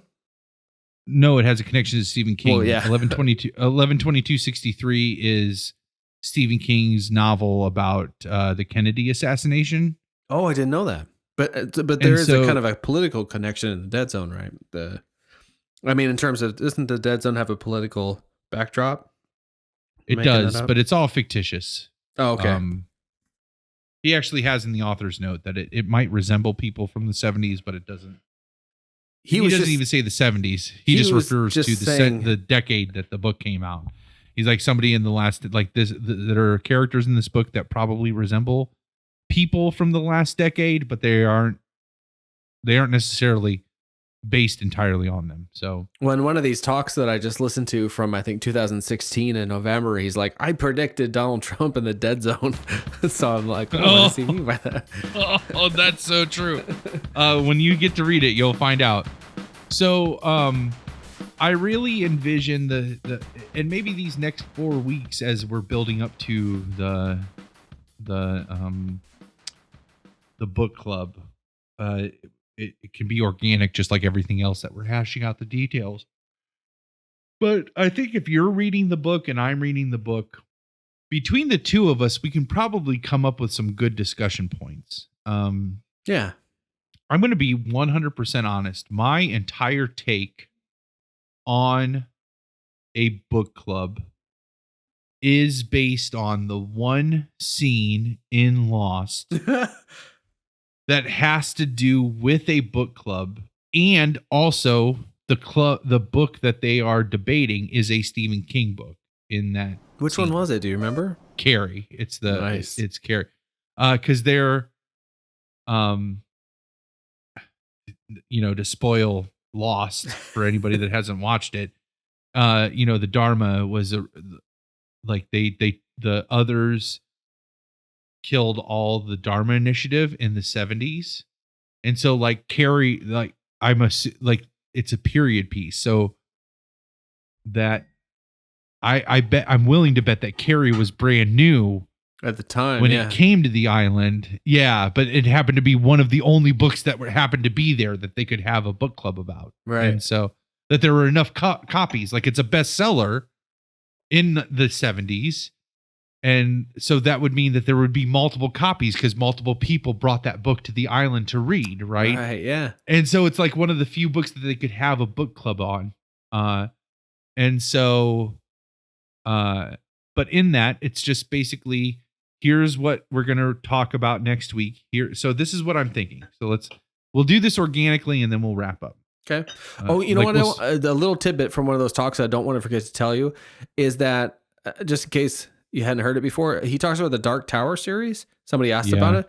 He said that the first few were completely unedited, or like by an editor, or they were not. So he was going back at a certain point and fixing them. Had you ever heard that kind of thing? Like, is that he did a revised and updated version of the first Dark Tower book.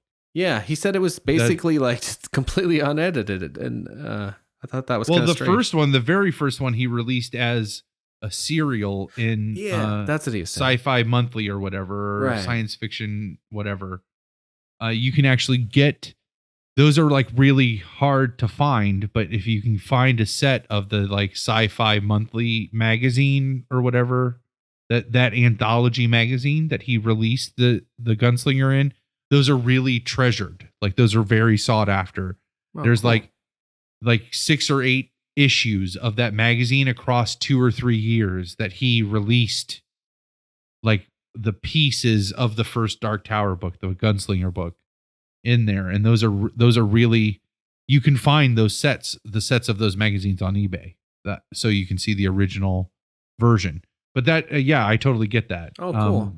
And it makes sense why there's 2 versions of the Gunslinger, because the original release was the guy who published that science fiction anthology was like, we should do a short run of the Gunslinger book and like just put all of them together and just do a short run of that. So they printed like 1,200 copies and they sold out really Stephen quick. King book? Like in what year?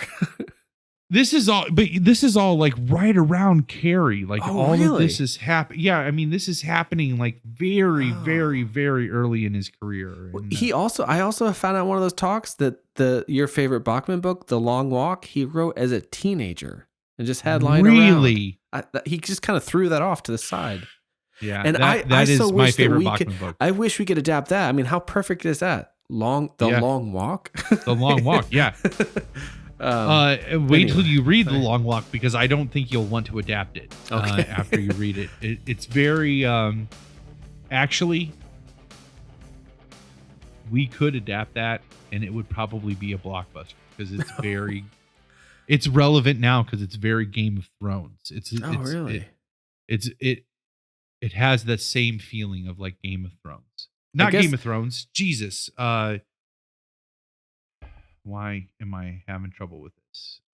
3 words? Mockingjay and Hunger Games. Fire. Hunger Games. Oh. The things that are available for optioning for dollar babies are very limited. So and Long Walk isn't one of them. No, but One for the Road seems a doable thing for us if that's a direction we want to go. Anyway, so I didn't want to forget to tell you that, because there's so many talks of his online, and I'm not even sure which one that was from. Well, one thing I'm going to make sure I touch on too is because now that I'm thinking about it, was because we already brought up Rage again, and I thought of this in my time. So I listened to 18B today, and that's where I talk about Rage and how he was trying to give a voice to the teenagers that he's teaching, because it was like, oh yeah, he's teaching kids in the 70s, and essentially they're just like going through high school and graduating and going to Vietnam and dying. Mm-hmm.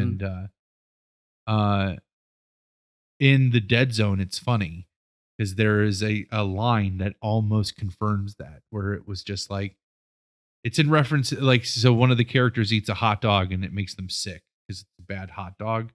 And so then they use that as a comparison, that like all these teenagers in the 70s ate a bunch of bad hot dogs called Vietnam, and they were fed to them by a guy named Johnson. And then a new guy came along, and the new guy was like, I know exactly how we can make you feel better after eating all those bad hot dogs, and it's more hot dogs. And that guy's name was Nixon. And like, and that's like, I'm paraphrasing it, but that's essentially the blurb. And it like, he's so political, and he does not let go of his grudges. Like he really, his themes, when he is passionate about something, it will be in multiple books. I really feel like some of that sentiment is a spillover from Rage. So yeah. I was thinking about what you were talking about the Gunslinger and the way that came out in magazines, and trying to equate it to this book club in the age of podcasts. Because if you're in a real book club, you have to meet physically, and there is a kind of element of time, right, that you cannot shift like you can with podcasts. So that'll be a unique challenge. Like, organically, how can we make it seem like this thing you can follow along? But also binge if you want, or just bypass because you've already read that book. Well, and I think I really like the idea of saying we're going to talk about this section of the book. On this day, and we're going to talk about this section of the book on the episode after that, and the next section of the book on the episode after that. Yeah, that's good. So it kind of like gives them a week to say, okay, I have a week to read this quarter roughly of the book, which is doable. You can listen to our conversation, because by the time our conversation comes out about a section of the book, they should have already read it because it was assigned to them. So they'll hear our conversation about that section, and then they'll be able to interact with us on Twitter or YouTube. Sure. About that section that they just read. But in the meantime, we'll all, like, at the end of that recording where we talk about that section, we'll say, okay, next week we're going to talk about this section. Right. So make sure between now and then you read that section, and then we'll come on and do that. And then we'll be able to harken back. Okay, last week when we were talking about this, maybe we'll start each book club with any of the reactions that we got about that last week, Oh, so that sure. we can address those or whatever. Yeah. It's like, okay, now let's move on to this week's section. Like, and the reason I'm trying to be ahead is I've searched, I've tried to find like discussion questions on the Dead Zone. There's plenty of discussion questions on some of his bigger pieces, but not any that I've ran across yet on the Dead Zone. So one of the reasons why I'm trying to be ahead of the game is so that I can find good conversation pieces about the sections that we split up. So, sure. Yeah. So if like, what are good conversation questions to consider while you read the first quarter of the book? What are some good things it's like an English class, right? Like, that's really what a book club is to make you more literate, right? Like more like to analyze a story and dissect it and discuss your opinions and your interpretations of that story, hear other interpretations and opinions about that story, so that you're not just reading it for the surface, right? Like you're pulling the author's intentions, you're pulling your own reactions, you're pulling the word that is written on the page, and you're talking about all of those three pieces in conjunction, and how that's really what a story is, right? Like it's those three pieces together. Like, what did the author mean? The person telling the story, what was their intention? That's not explicit. What is the explicit things that are being said? And then what's your reaction to that? All of those things make up a story. Whether you think people's experience of them. Yeah. I think we'll have no trouble with that based on my experience of talking about things with you in the past. Yeah, exactly. And that's just what I picture a book club being, is like, let's intentionally acknowledge those three things. That's perfect. Yeah. See, organic. What was the first one? The author's intention? What was the author's intention? Like what are the themes that they're going for? Like what's the subversive meaning of this? Yeah. Right. What's the literal What's meaning? your reaction? The literal meaning. Yeah. Like what's happening? What's being said? Like what's the actual text say? And then what's your reaction to those things? Oh, that's perfect. I love it. Yeah. So, and I mean, it'll be a little more formal where it's like, and in this chapter, King talks about that, like this happens. What do you think?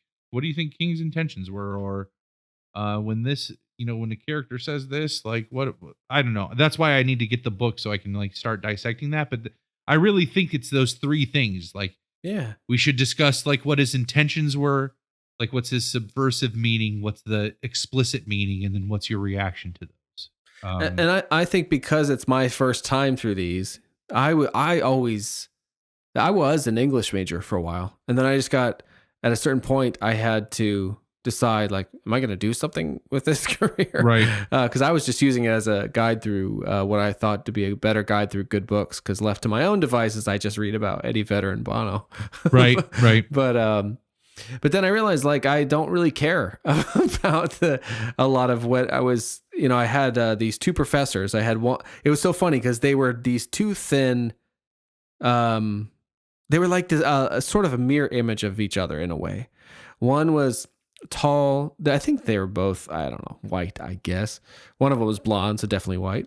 The other one had dark hair. But they were good friends in the Kent State English department, and but they taught, and I had them at the same time, and they taught completely differently. One of them was all about the forms, like you're gonna fit things into like a feminist perspective or a postmodern perspective, like you're gonna pick a way of looking at a text and use that lens to examine it very intentionally, based on the thing that you pick. And then the other was very freeform. And I went to a lot of community colleges before arriving at Kent State, and you get some great teachers at community college because they're there for sort of different reasons, and so are the students. Yeah. I really enjoyed a lot of that. And one of my favorite compliments anyone has ever given me was from an English class at a community college in North Carolina, where this professor called me intellectually agile, which just strokes my ego in every possible way. I love alliteration, and basically she called me smart. So she's my favorite professor. Yeah. And so I'm like walking around thinking of myself as such, but I'm working at a factory 12 hours a night, sleeping for like a half an hour, and then going to college at like 26. And then I have these two professors that want very different things. And so I found myself going to their office hours and trying to understand better so I could get better grades on their papers. And I was like, Jesus fucking Christ. It literally comes down to like their personalities, how well I do in this class. Yeah. And that's kind of what this discipline can be. It's like, I don't care about, and I had great conversations with them both. It's like, I don't care about this stuff. Like, all I really care about as a creative person is what I like the biographical thing. I liked figuring out, how does this thing come from this person? How does it relate to their life and how they feel about it? So so this idea of that element of our discussion really appeals to me. But what's interesting is I'm the guy that won't have read the story yet. So my inclination would be to find that stuff out, but I wouldn't do it till I'd finished. So you could have that information to kind of dole out. Or ask me what I think when you actually know the answer. Right. that could be interesting. That's a good thing. I mean, actually, now that I'm thinking of it, I think those three themes in the natural progression, I put them out of order. I guess the natural progression would be, so sorry. What are the explicit words on the page? What do you think the intentions were with those words? And then how does that make you feel? Like, I think if we just stick to, like, those three things are enough that we could fill an episode, but we're really just trying to fill like a bit, right? Like a segment with that. So, I think if we just focus on those three things and say, this is the assignment that we're going to talk about next week. And then those will be our three guiding questions. But I like how you're saying, where like, I'll have figured out some of that information prior about that section. Yeah. And use that to guide the conversation. So that's exciting. Yeah. Yeah. So don't read it. You can't read it. You can't read it until I'll just wait.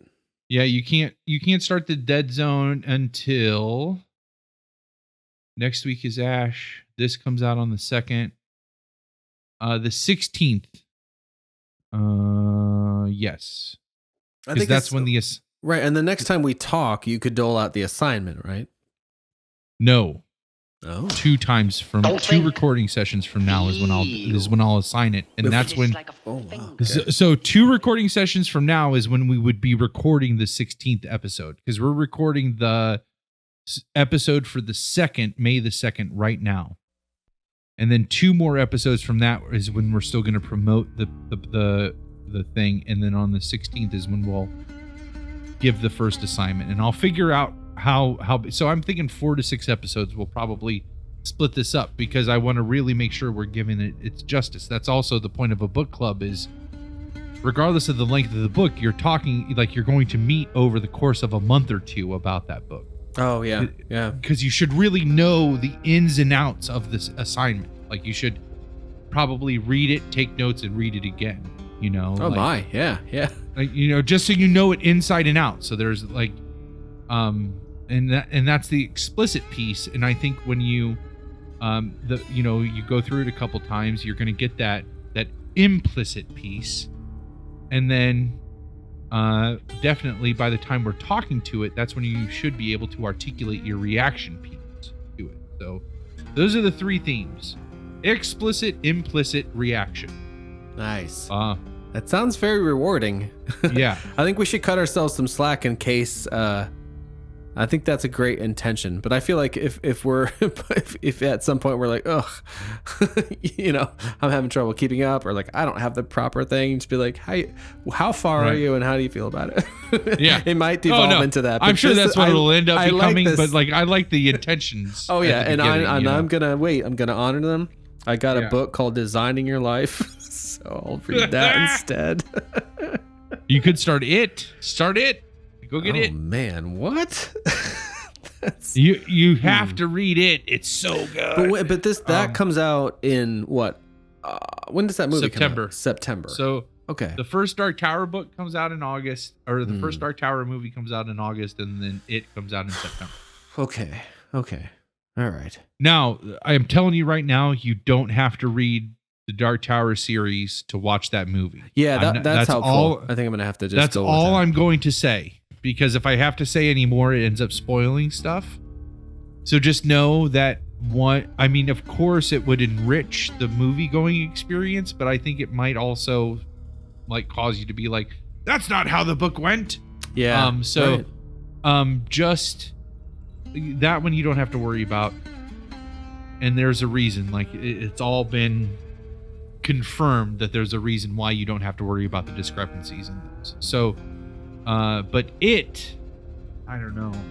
I am still, well, there's so I've mentioned it a couple times. Crack.com is a great website. They have an article, I think that this might be a repeating thing, but I know there's an article about movies or scenes from books that are unfilmable. And there's a scene from it, like it makes that list. And there is a scene in the book of it that I cannot, and it's crucial to the story. I can't, but I could never imagine that scene ever being able to be filmed. And even in a subversive way, not a literal way. I don't even know how they could make the implication of what that scene is in the book. Jesus. On film. There, and again, it would be a major spoiler for you if I said it. You would know it when you read the book, though. You would know. And actually, there would probably be plenty throughout that book that you'd be like, yeah, they could never film this. But when you got to the actual part that I'm talking about, you'd be like, oh, this is what they were talking about. I'm curious to see. I don't believe that a movie, I mean, a 6-hour miniseries with Tim Curry starring as Pennywise did the book no justice. Mm-hmm. I can't see how this 2.5 or 3 hour long movie is going to come any closer. Oh, wow. Even with like the new modern special, I don't get me wrong. I think this movie could be awesome. And I want to hope beyond hope that it's going to be awesome, but it's not going to be it. Like, I think you can only get that from the book. Oh, that's exciting. I'll consider that. Though that seems like really good book club material. And of course, part of the reason I love the chronology of things is what I mentioned before about what I enjoy gleaning from people's my perception of the evolution of their creative process, and just realizing the kind of chronology of their career. This is a bigger topic, but I try to figure out where that comes from. And it goes back to some of our earliest episodes, and I almost get into it. I think for me, it might stem from the Universal monster movies that I first encountered as a kid, because there's a chronology there. And it one builds up. That was the first time, that in Star Wars, that I watched something that then the next thing you would see was informed by what happened in the last piece. But it wasn't just like a TV show. Yeah. Anyway, so I at some point I locked into that in a big bad way, and always just followed people's careers, and have been very interested in the career. Because you're afraid of missing something like that. That's why I do it. Is like I mean, I will admit, Dark Tower was the first Stephen King. I had read other Stephen King. I read it back in 2003 while I was in my first marriage. I read the Tommyknockers around that time. I read the first 3 Dark Tower books back. I remember living in the house on Sunset in Rittman. and reading I the remember first that house very fondly. in the first 3 Dark Tower books. I read those books in that house. Oh, like on paper? Yeah, like in paperback. wow. And so I mean, I had read other Stephen King, but it was Dark Tower that made me devour him. Mm-hmm. I don't know where I was going.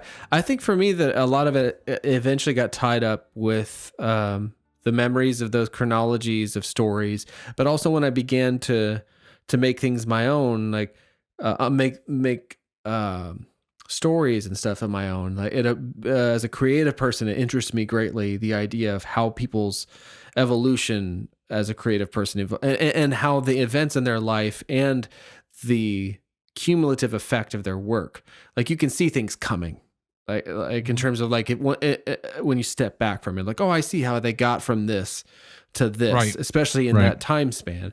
And I think as someone who's trying to like develop those things in their own life and artistic endeavors, like you kind of, you're like, there's a mold of sorts, like, oh, I see how so and so, like, they use this or they leverage this or they saw what was working about this or what wasn't working about this and found a way forward. I think a lot of that is interesting to me. Yeah, no, to track. So that's why I hesitate to step out of chronology sometimes, but I will for some of these movies because it got to. I just hate missing. Like I feel like there's inside jokes and connections that get made from one to the next. You know, like oh, that's definitely true. Yeah, with certain people, you wouldn't jump into to like season 3 of Lost, and that's where you would start. You know what I mean? Like it would like. You would not get a very worthwhile experience from that. And I'm only using Lost because I use that. Like I brought that. That's a good example. I'm trying to think like what season 3 was and stuff. That's what's interesting about books and storytelling, the way that they've evolved. Certainly post like Tarantino, I guess, and Pulp Fiction, where that is the way novels work a lot of times, where things can jump around and like, you know, you get things out of order, but they make sense in the way that they're revealed, and sometimes are more satisfying in that regard. Like the Last Jedi trailer, where you get Luke Skywalker saying he's standing there like Captain Kurtz in the silhouette, and rather than in you know, if it were the documentary about Apocalypse Now, you get Marlon Brando pontificating, and then suddenly he's like in that same tableau of like a guy. A mythic guy silhouetted in a stone doorway. He's like, I can't think of any more dialogue today. And then that's just it. But in the movie, it's something profound. But like in The Last Jedi, like we see that, we hear Luke Skywalker saying like, what is he? Fuck, what I keep forgetting what it actually is. Like the Jedi have to end, right? End, yeah. But that might just be in the chronology of the way the story unfolds, him filling us in and how we get to the present, you know, like you don't know. So it's very exciting how all that can work and unfold in books and in movies. And it's, I'm glad to have this vehicle to think about it extra hard. The last argument I will make for you sticking to the chronology with Stephen King is also because he is a universe builder. The Dead Zone, for example, takes place in a small town in Maine, like most of his books do. A lot of his books do. I should not say most. A lot of his books do. Called Castle Rock, which I believe does not exist. Oh. However, does that have a relationship to the production company Castle Rock? That's Stephen King's production company, Castle Rock Entertainment. Really? Yeah. Oh shit. That was involved in like some TV shows that you wouldn't think Stephen King to, like maybe Seinfeld? Am I crazy? Maybe. I don't know. Whoa. But I can just tell you, I can just tell you that Castle Rock is there are 3 that I know of novels of his that take place in Castle Rock.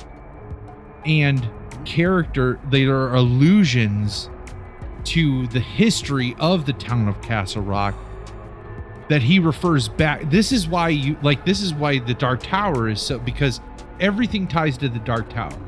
Like there are every Stephen King book has a reference to the Dark Tower in some way. Even the Dead Zone. I caught a Dead Zone connection today that blew my fucking mind. Oh. So Because I goddamn know he did not. No, he didn't consciously know that this connection existed when he wrote The Dead Zone, but it is fucking there, and blew my mind. Anyways, I love that conviction. That really. So, I enjoyed that. they're like with Castle Rock. So the 3 novels. This isn't going to be any spoilers. The 3 novels that I know of that take place in Castle Rock that I can think of off the top of my head are The Dead Zone, has references to Castle Rock, and then Cujo. Oh. Take like the sheriffs of Castle Rock happen in Cujo, and then Needful Things takes place in the city proper of Castle Rock. All right. And so, like, the sheriff in Needful Things is like a deputy in Cujo or the Dead Zone. Oh, like that's fun. Like, you know what I like in the that Nolan kind verse, of- how Commissioner Gordon, starts as a beat cop, and that's great. And so, like, you have references, like in Needful Things, they talk about the horrific thing that happened in Cujo, and there's allusions to a character in the Dead Zone that happens in Needful Things. You wouldn't get any of those connections had you not read the Dead Zone or Cujo. Like, and I did read those in order, and I still had to go back and be like, what the hell are they talking about in Needful Things? And then they make that connection, and I'm like, oh, that's fucking right. Yeah. And so that is a good argument for a chronology, because he will revisit places, characters, timelines, events from his previous books. You'll forget this by the time you get to it. So there is a scene in the Tommyknockers where the main character is trying to get to a water source so that he can contaminate it. All right. And he decides that he's going to go to Derry because he had heard memories of this giant water source in Derry. And Derry is where It takes place, which is also another fictional town. And so when this character gets to this water source, it actually got destroyed in the events of It. But the memory that he heard about it was before it got destroyed.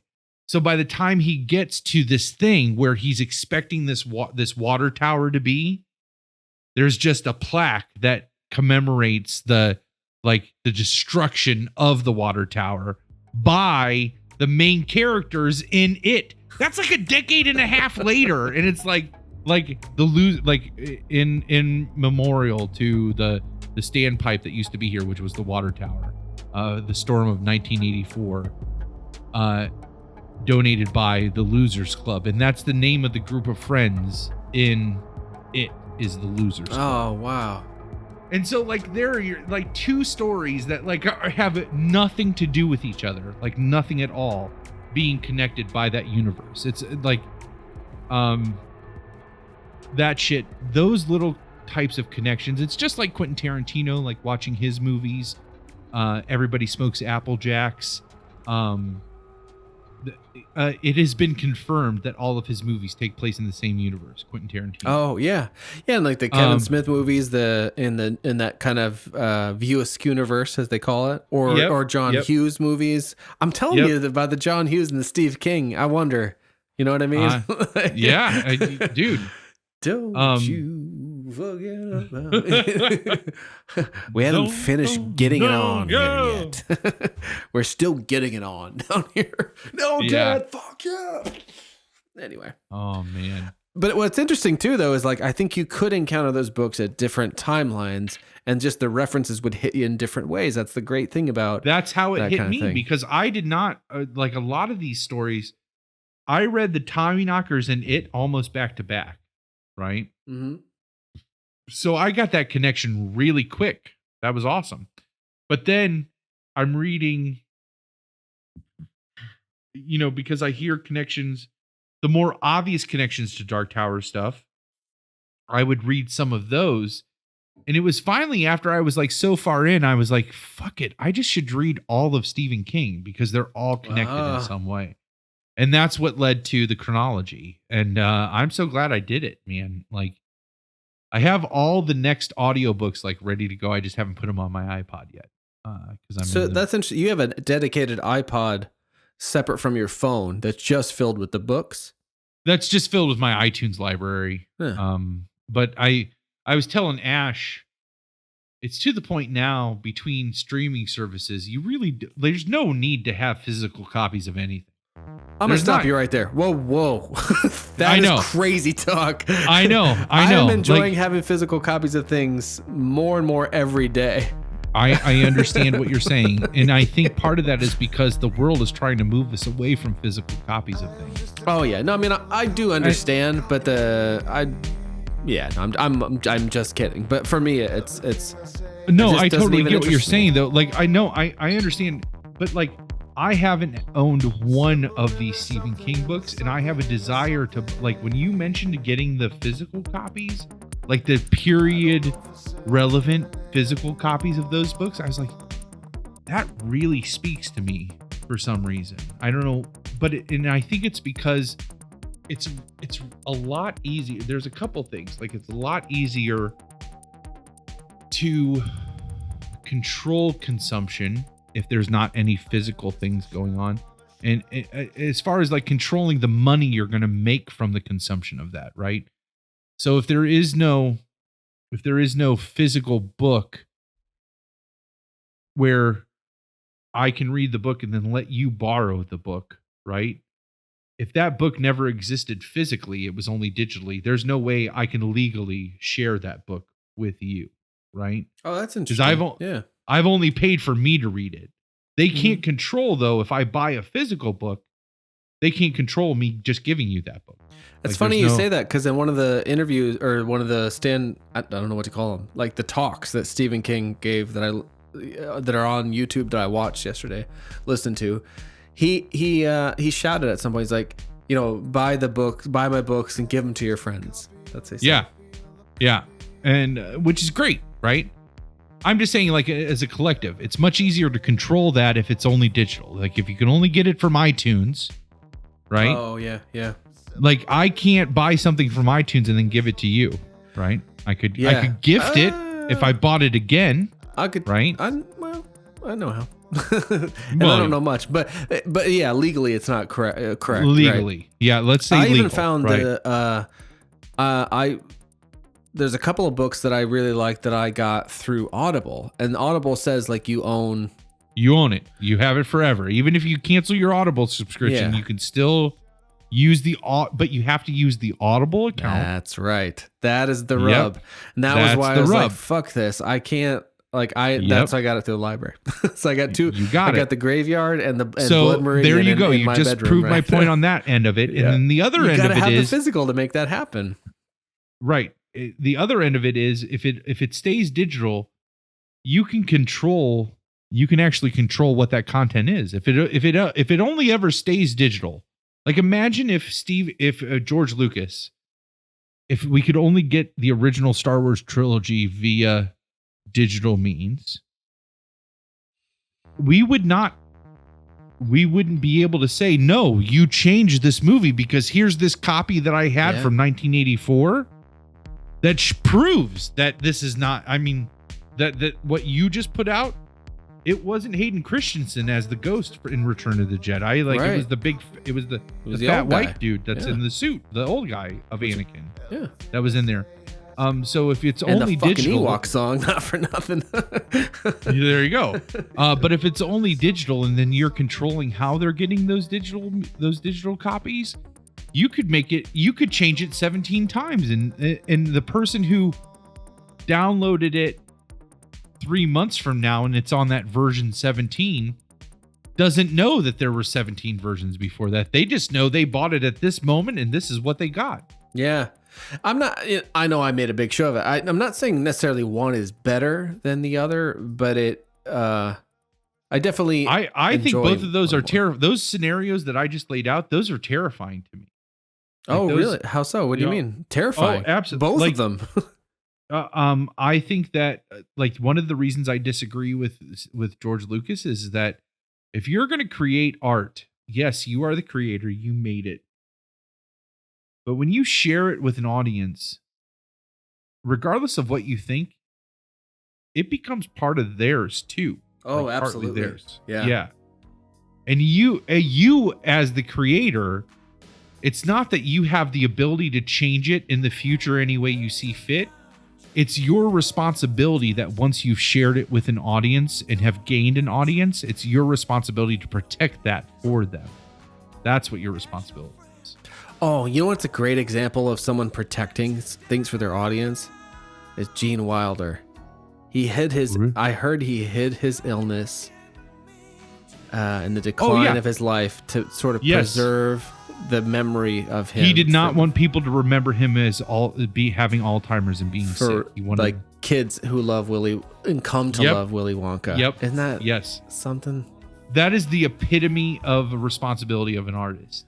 Like he created that Willy Wonka character, but he took it upon himself to not let his illness taint that. Like, and I'm not saying I necessarily agree or disagree with that, but that is very humbling. I don't care what your viewpoints are, like as far as like honesty or not or whatever, like that's very humbling that he chose to protect that because he didn't want to taint it. Yeah, that's nice. There's with the tinkering of things, just a quick little anecdote. I wish I could remember the artists, but I can't. As established on this podcast, I'm a huge fan of the Exorcist film and book. Honestly, the book and the film are I mean, the one is the other to me. Though it might not have otherwise been so. Someday we need to do an Exorcist show because I got a lot to say about it, and I can give a lot of context. I'm down on that. Maybe in the fall or something. But I'm trying to. I would actually like to do while you're thinking of that. I would like to do a comparison of because you said the original, like not the version you've never seen, but the original. That's is my a perfect film. Yeah. What's interesting about it versus the like version you've never seen, I would like to do a comparison of those. Oh, like, sure. Devote an episode like to comparing those two things. I fucking love it. So I won't get into it here then, I guess. And I wasn't going to detail the whole thing, but the main gist of it is that, you know, it literally, the film even still it bears the moniker like William Peter Blatty's The Exorcist. Like that's the fucking title, like really. Right. Like and Coppola would do that, make the distinctions in his films that were adaptations of novels. He would call them such and such as John Grisham's The Rainmaker, you know. Anyway, but so Blatty and Friedkin they collaborated a lot on it, and like Blatty had written a screenplay that was very different from the construction of the novel, and then Friedkin brought him back to it, and they made this incredible movie. And purportedly the cut that Friedkin showed Blatty he felt was this masterpiece, he decided to change. I don't know if it's the last minute or whatever. He cut out certain things, and that's the version that came out in theaters. And that had a few things that Blatty felt were really essential to what he felt the story was meant to communicate, etc. So he petitioned him for years, like when they would see each other, it's like, we got to put out this version that you showed me on the Moviola back in the day. Yeah, yeah. Which incidentally, a Moviola, if you can picture it, I've edited on it. It's fucking difficult. It's like... It's like that microscope you held up, but if I know what you're talking about. A little screen. It's like a viewfinder. Yeah, and you have these like the little reels of film on either side, and you crank it and you move it, and then you mark it. And it plays and through cut that it. little thing, right? Like, yeah.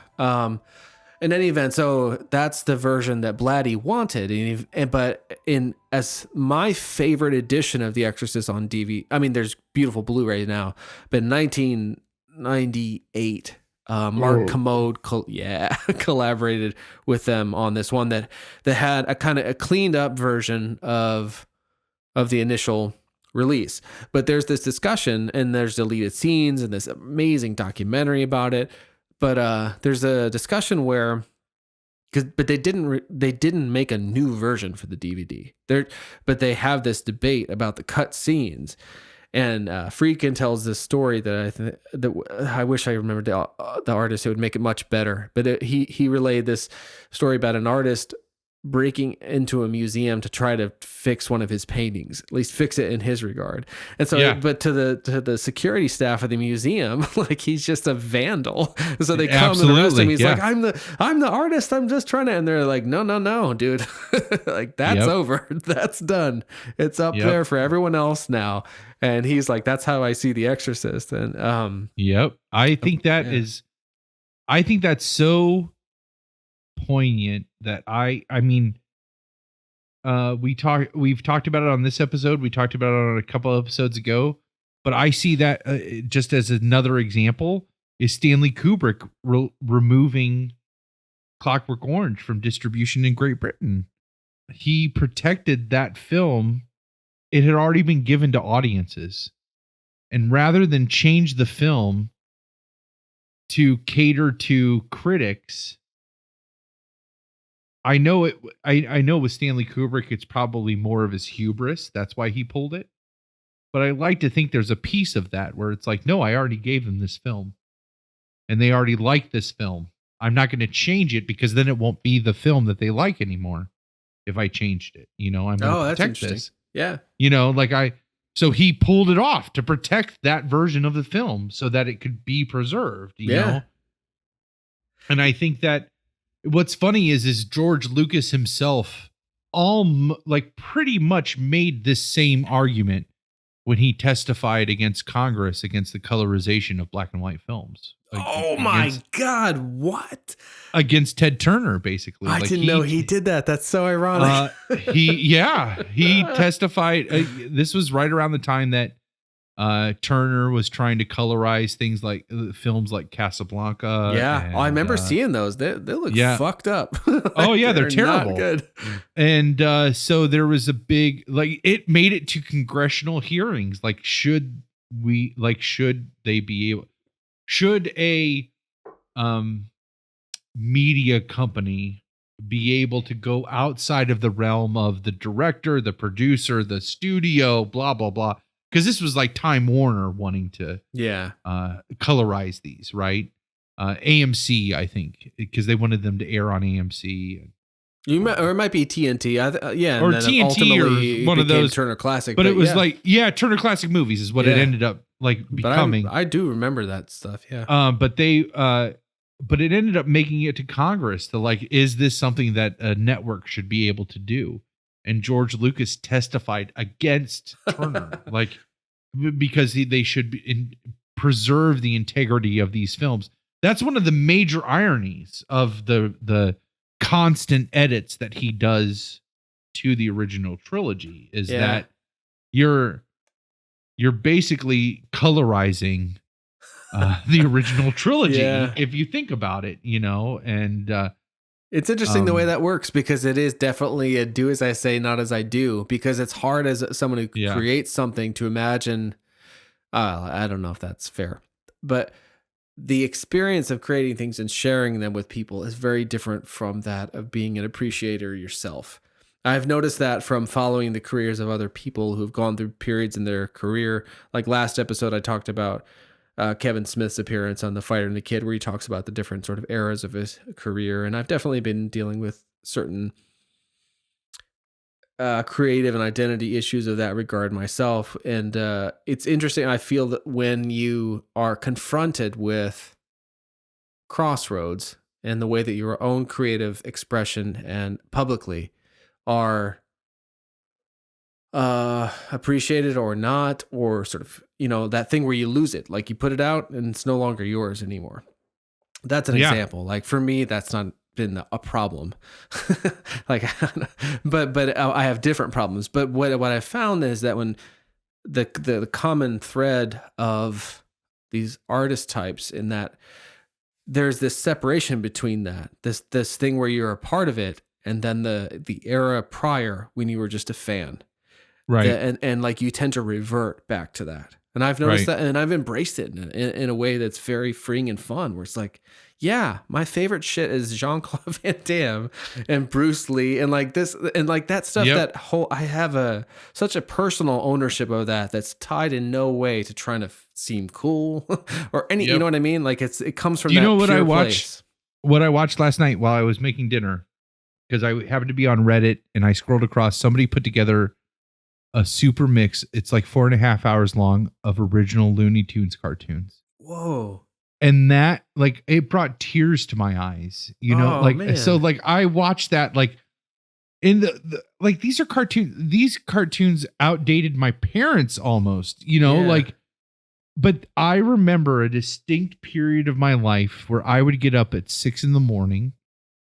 and those original Looney Tunes cartoons would air every morning. It was like 6 o'clock. There would be Mr. Wizard on Nickelodeon. And then at like 6:30 on like TNT or TBS or one of those channels, like when I was a kid, would do an hour of Looney Tunes cartoons. And they would show all of those like old Looney Tunes cartoons. And so those became a really pivotal part of my childhood. And so then to just like run across this like super mix, this 4.5 hour long thing of YouTube of Looney Tunes cartoons, like made a huge difference. But those are a part of me. You know what I mean? Like it's the same thing with JCVD. Like that's a piece of you. So it doesn't matter.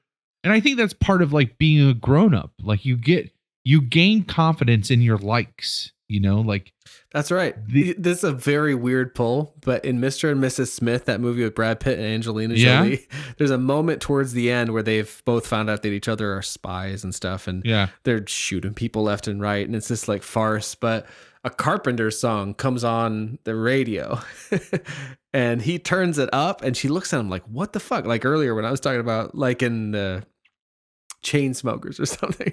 And she looks at him like, what are you, what? And he looks over, he's like, I like it. Deal with it. Yeah. Thank you. Like, that's just what it is, you know? But there's certain things that are kind of like you're protective of because they predate a certain self-awareness. And so that's why I think George Lucas can go out there and be like, you can't change these black and white films because they are precious. But I can change my films however I want because they are my films. But, you know, there's this weird like... But they're not yours, George. They're ours. Yeah, right. They're ours now. I know. And that's why the Jedi must die. Yeah. Or they must end, rather. Long Walk, Short Drink, episode 20, folks. Thanks for listening. Thank you for sticking with us. This was really nice. Make sure you're getting your copy of The Dead Zone. It can be the time, the like release date specific version. It could be the shitty audiobook version that I shared with Dave, which apparently doesn't exist anywhere. Somehow I have it. Like though. A torrent? You got it somehow? At some point in time, but I maybe? think it's a cassette copy of. I haven't started it. I'm holding out for Franco reading it because I just watched. I did not know it was hours. James Franco reading that. Like I'm gonna need to get it. That wasn't common knowledge when I first tried to find it maybe like 3 weeks ago. So get The Dead Zone by any means necessary. Means, yes. God damn, any means necessary. Just start reading. Don't start reading it yet. Just get a copy of it and wait until we start assigning you what to read. I'll read you the first paragraph of the book jacket from the book club edition. I have a book club edition. Isn't that fun? That's awesome.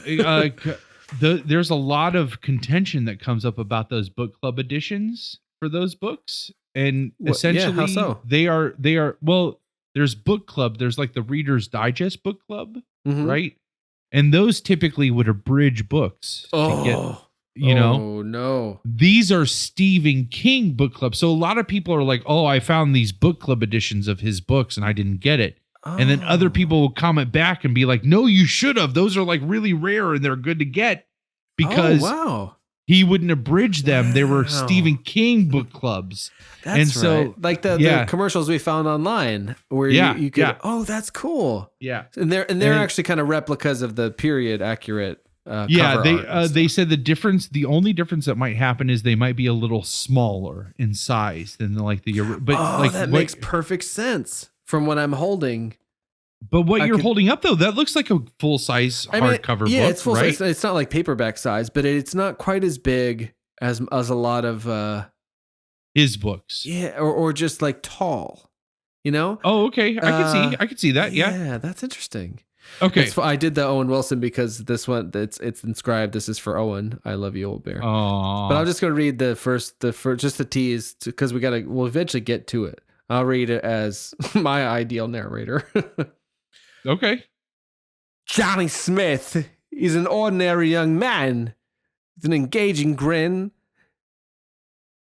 a talent for teaching, and a new girl. He takes Sarah to the carnival. Life looks very good, but his bizarre run of luck on the Wheel of Fortune, is it really a blessing? That's all for now. But I have seen. I hope there is so much Chris Walken in the Dead Zone Book Club. So much Chris Walken.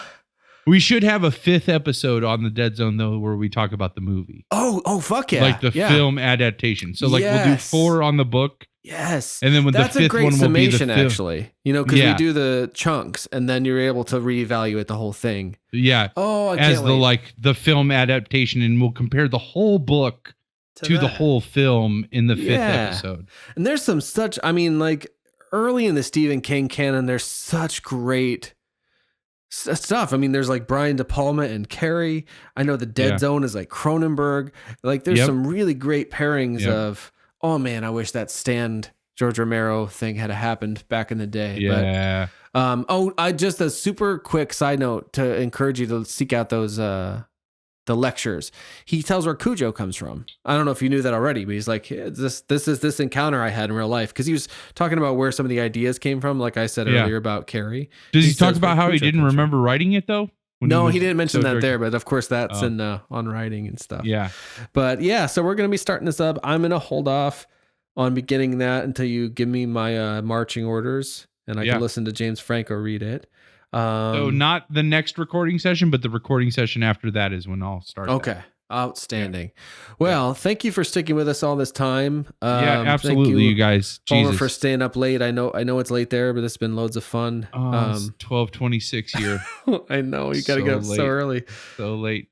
Yeah, and there was a point where I looked and I was like, oh, it's 10 o'clock and we're almost done. This. I know. Yeah, we're never done. Yeah, we're nowhere near.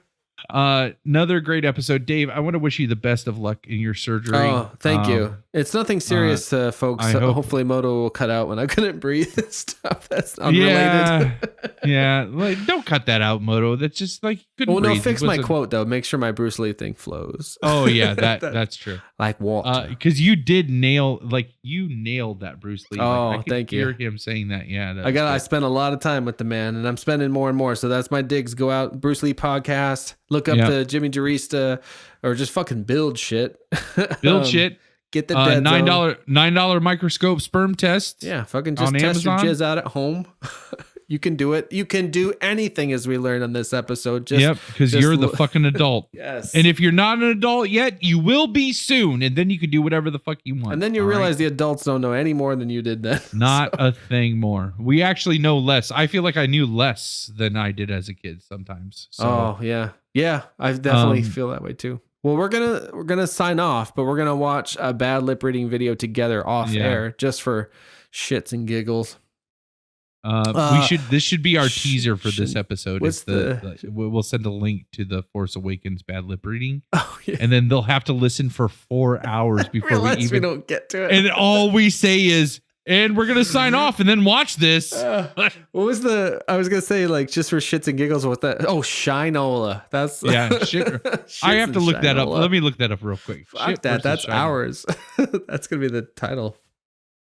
Because what do you call this episode if not that? Jizz under a microscope. He doesn't know shit from Shinola. That's so shit from Shinola. So the etymology is this. It's a colloquialism. I'm sorry, I'm drunk. Which dates back to the early 1940s in the United States. Sometimes ended with, "That's why your shoes don't shine." Shinola was a popular brand of shoe polish, which has a color and texture not unlike feces. Oh, gross. Oh my. It sounds like I guess the synonym that they give is they don't know their ass from a hole in the ground.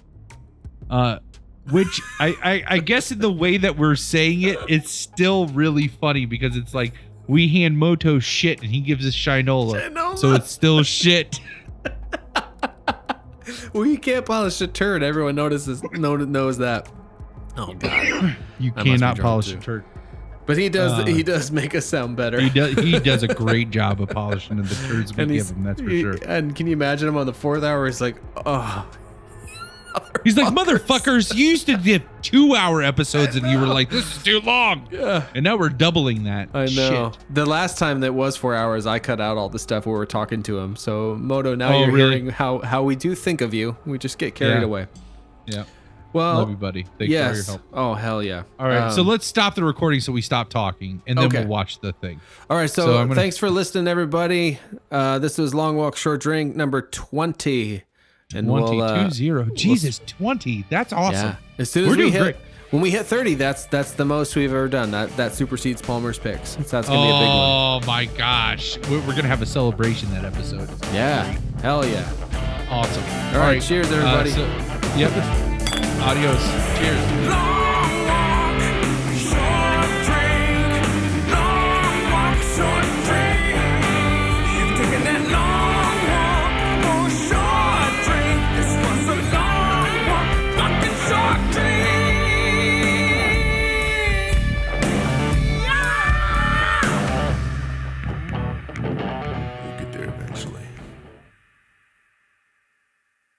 Suck a dick. That's